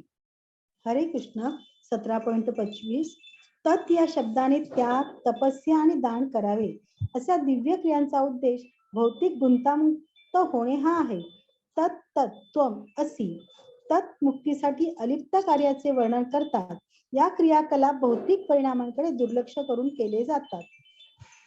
हरे कृष्ण. आणि म्हणून ओम किंवा तत् किंवा सत. मग तत् म्हणजे काय आहे. या शब्दाने त्याग, तपस्या आणि दान करावं. कारण याचा उद्देश भौतिक गुण. मग या भौतिक बंधनांमध्ये कुठलंही अडकलेली नाहीये गोष्ट आणि म्हणून त्या बंधनातून गुंतामुक्त होताना या शब्दांचा वापर करावा. तत्त्वम असी. तत् म्हणजे मुक्तीसाठी भौतिक प्रकृतीच्या हे मुक्तीपासून म्हटलेलं आहे आणि त्याच्यापासून जेव्हा कुठेतरी अलिप्त आहे अशा अलिप्त कार्याचं वर्णन तत् हा शब्द करतो. हे क्रियाकलाप भौतिक परिणामांकडे दुर्लक्ष करून केले जातात कारण याच्यामध्ये भौतिक इंद्रिय विषयांचं आकर्षण नसतं आणि म्हणूनच त्याला तत् या शब्दाला ते महात्म्य दिलेलं आहे. मग तत् सारखंच काय आपल्याला बघायचंय. ओम तत् आणि सत.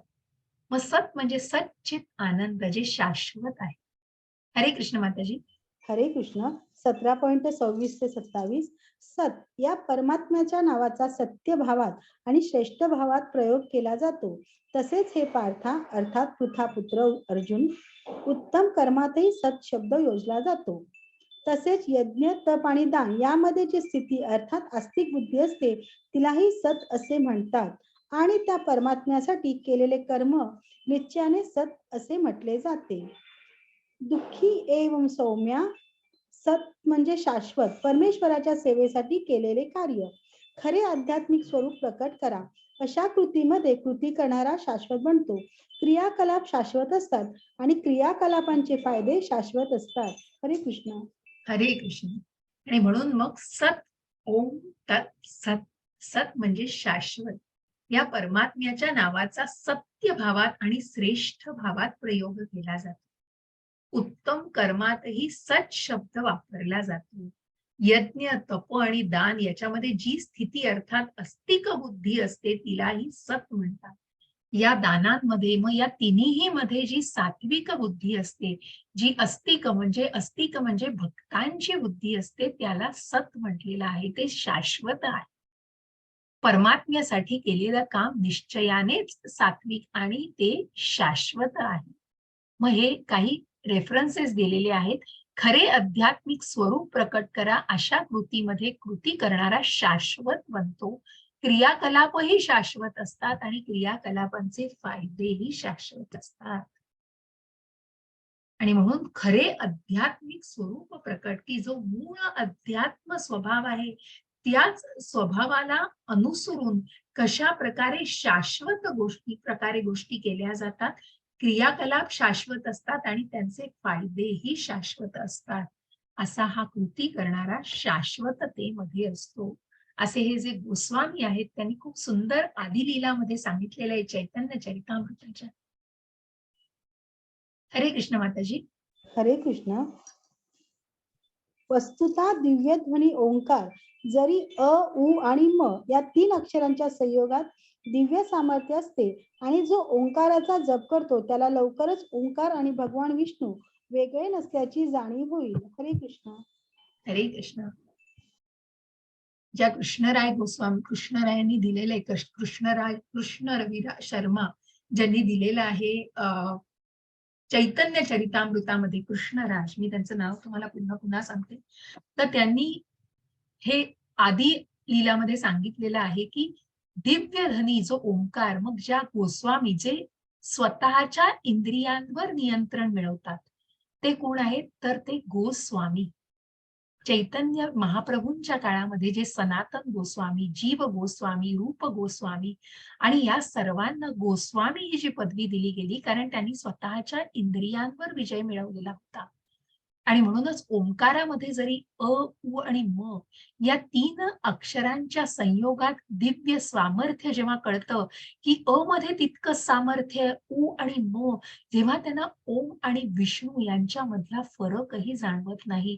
त्यांना त्यांच्यातला वेगळेपणा, की ओम म्हणजेच विष्णू हे पूर्णपणे त्यांना ते उपजलं जातं आणि अशा प्रकारे त्यांच्या ज्ञानाने ते पारखू शकतात. त्यांना त्यांच्या ज्ञानाने ते जाणू शकतात. असं हे चैतन्य चरितामृतामध्ये कृष्ण कविराज यांनी लिहिलेलं आहे. आणि खूप सुंदर अशी ही उपमा दिलेली आहे. ती सुद्धा चैतन्य चरितामृतामध्येच आहे. हरे कृष्ण माताजी. हरे कृष्ण. अकारेचित कृष्ण कृष्ण सर्व लोकैक नायक. उकारेचित राधा मकारेक जीववाचक. अकारेचित कृष्ण अकार अक्षर कृष्णाला सूचित करते, जो सर्व लौकिक नायक, सर्व जीव आणि ग्रह, भौतिक आणि आध्यात्मिक यांचा स्वामी आहे. उ म्हणजे उकार आहे अक्षर श्रीमती राधाराणी कृष्णाची आनंद शक्ती आणि मकार संजीवांना जीव सूचित करते. हरे कृष्ण. हरे कृष्ण. चैतन्य चरितामृत आदी लीलामध्ये 7.128 याच्यामध्ये आपल्याला याचा संदर्भ आढळतो. सध्या नामनिष्ठ प्रभूजी त्याची लिंक सुद्धा आपण ग्रुपवर पाठवूया. चैतन्य चरितामृताचं मला वाटतं अंत्यलीला चालू आहे आता. माझंही पूर्ण सलग ऐकलं नाही गेलं आहे, परंतु प्रत्यक्ष नामनिष्ठ प्रभूजी चैतन्य चरितामृताचं वाचन करतायत. खूप सुंदर अशा कथा त्याच्यामध्ये आणि खूप सुंदर असं वर्णन केलेलं आहे. आणि त्यापैकीच हे की जिथे अ, उ, म कशा प्रकारे त्याला उपमा दिलेली आहे, की अ म्हणजे प्रत्यक्ष कृष्ण, उ म्हणजे राधा राणी आणि म म्हणजे मकार जीव यांची संलग्नता बघा, की ज्या अ आणि उ, मग अ आणि उ की प्रत्यक्ष अ, उ म्हणजेच हे आपल्याला दिसतायत हे चैतन्य महाप्रभू की ज्यांनी राधेचं तत्व जाणण्यासाठी कृष्णाने जो जन्म घेतलेले, जे प्रकट झालेले आहेत, की ज्यांनी राधा ही त्यांची आनंद शक्ती आहे. म्हणून आपण जेव्हा या मंत्राला उच्चारतो, की "हे राधे मला कृष्णाच्या भक्तीत ठेव. हरे कृष्ण, कृष्ण कृष्ण हरे हरे." हरे ही शक्ती त्या राधेला आपण सांगतोय, की मला कृष्णाच्या भक्तीत ठेव. ही कृष्णाची आनंद शक्ती आहे हो. आणि म्हणूनच अ, उ आणि म अशी ही संलग्नता आणि आपणही भगवंतांसारखेच आहोत. आपणही अध्यात्म, आपला मूळ स्वभाव हा अध्यात्म आहे आणि म्हणून या अ, उ आणि म ला अशा प्रकारे ही संलग्नता सांगितलेली आहे आणि अशा प्रकारे यांची संलग्नता सूचित केली जाते. अशा या सुंदर अशा अध्यायामध्ये आपल्याला याचं वर्णन अशा प्रकारे दिलेलं आहे. आणि म्हणूनच भगवंत सांगतायत, हरे कृष्ण माताजी. हरे कृष्ण 17.28 हे पार्था अर्थात पृथापुत्र अर्जुना, श्रद्धेशिवाय केलेले हवन, दिलेले दान, केलेले तप आणि जे काही केलेले शुभ कार्य असेल ते सर्व असत म्हटले जाते. त्यामुळे ते ना इहलोकात फलदायी होत ना परलोकात. हरे कृष्ण. हरे कृष्ण. अहो श्रद्धा, जसं मी म्हटलं ना, की आता जे काही तुम्ही मग बघा, की जे 100 होते, 80 होते, 50 होते, 20 होते, मग नंबरला नाही मी कधी महत्त्व देत. पण ती श्रद्धा आहे ना, ती श्रद्धा महत्त्वाची. तुम्ही या श्रद्धावान टप्प्यावर आहात. आणि जे कोणी तुम्ही आहात, जे कोणी तुम्ही हे अध्ययन करता आहात, जे जे भगवंतांविषयी जाणून घेता आहात, हे श्रद्धेने जाणता आहात.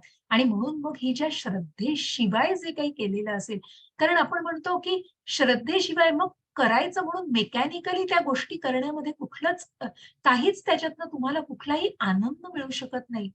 आणि म्हणून श्रद्धेशिवाय जे केलेलं हवन, केलेलं दान, तप, जे काही तुम्ही कुठल्याही भावनेने कराल, ते श्रद्धेशिवाय केलं तर ते असत म्हटलं जातं. मग त्याच्यात शाश्वतता नसते.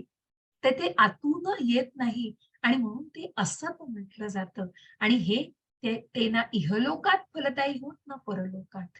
मग ते फलदायी म्हणून भगवंतांनी सांगितलं, की ते जर मनापासून केलं कुठल्याही बंधनांना, मग एखादी भक्त हा कुठलीही बंधनं न पाळता ती गोष्ट करतो. मग त्या फळांपासूनही तो वंचित होत नाही. परंतु ते जर श्रद्धेशिवायच केलं गेलं, तर ते कुठल्याही फळात ना ते इहलोकी फलदायी होत, ना ते परलोकीही फलदायी होत. अशा प्रकारे श्रद्धेशिवाय केलेल्या गोष्टीला असत म्हटलेलं आहे.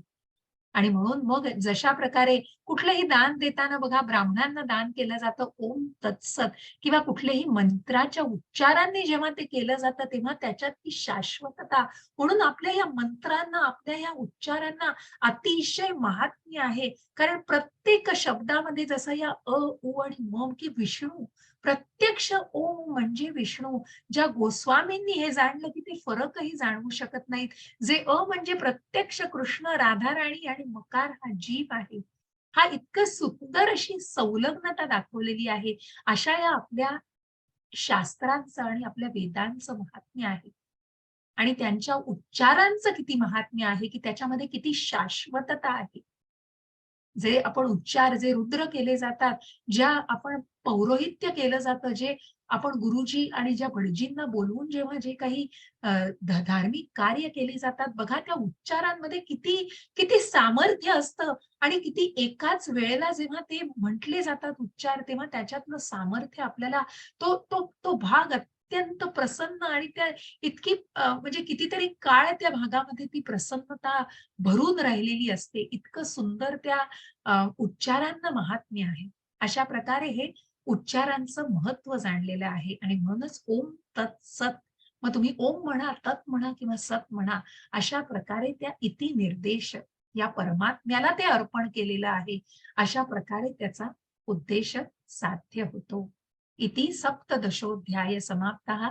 थोडा जास्त वेळ घेतलाय, परंतु जसं मी काल म्हटलं, तसं आपण 16वा अध्याय छोटा असल्यामुळे आपण दोन्हीही अध्याय या थोड्या वेळामध्ये आपल्या काळामध्ये पूर्ण करू शकतो. हे काही आधीचे हे आहेत. तुम्हाला आता मी काही ग्रुपवरती मी प्राची माताजींनी बऱ्याच गोष्टी तुम्हाला लेव्हल 2 बद्दल सांगितलेलं आहे, सेवेबद्दल सांगितलंय, दानाबद्दल माहिती दिलेली आहे. त्यानंतर काही सर्व्हे केले जातात त्याच्याबद्दलची माहिती आहे. कुणाला एकादशीला जर ज्यांना श्लोक म्हणायचे असतील त्यांनाही संधी दिली जाते. त्याबद्दलही ग्रुपवर अ, अ, तुम्हाला माहिती दिली जाईल. अनेक असे बरेच गोष्टी आहेत ज्या काही तुम्हाला मला वाटतं तुम्हाला अजून गोलोकाबद्दल बहुतेक नाही प्राची माताजींनी टाकलंय त्यांना मी सांगते आज. गोलोकाबद्दलची माहिती तुम्हाला दिली जाते. मग खूप सखोलामध्ये तुम्हाला पुढच्या टप्प्यांमध्ये मिळेल. पण ज्या पृथ्वीवरचे वरचे लोक, खालच्या ग्रहलोकांची आणि मग ज्या गर्भोदकशाही विष्णू आणि मग जी कृष्णाचे जे विस्तारित आहेत. मग कृष्ण पुस्तकामध्ये पण आहे. तुम्ही ज्या कृष्ण कथा जर सकाळी 10 ते 11 कृष्ण पुस्तकाचंही खूप सुंदर वाचन आता अगदी संपत आलेलं आहे. मला वाटतं 80च्या पुढचे आता अध्याय गोष्टी चालू आहेत आणि 90 एकूण त्याच्यामध्ये कथा आहेत. पण खूप सुंदर कथा आहेत, की ज्याच्यात असुरांचा वध जो भगवंतांनी केलेला आहे, भगवंतांची जी स्तुती आणि खूप सुंदर कथेचं भगवंतांच्या लीला आहेत. सगळ्या कृष्ण लीला त्याच्यामध्ये वर्णन केलेले आहे. इति सप्तदशोध्याय समाप्त. मी खूप तुमचा वेळ घेत नाही, कारण बोलायला घेतल्यानंतर बऱ्याच गोष्टी असतात. बरेच भक्त सोडूनही जात आहेत. मला वाटतं कारण वेळेचं बाण ठेवायला लागतं. परंतु तुम्हाला जितकं ज्ञान देऊ तितकं कमी असं वाटतं म्हणून तुमच्याशी शेअर केल्या जातात गोष्टी. तर मी शेअरिंग थांबवलंय आणि रेकॉर्ड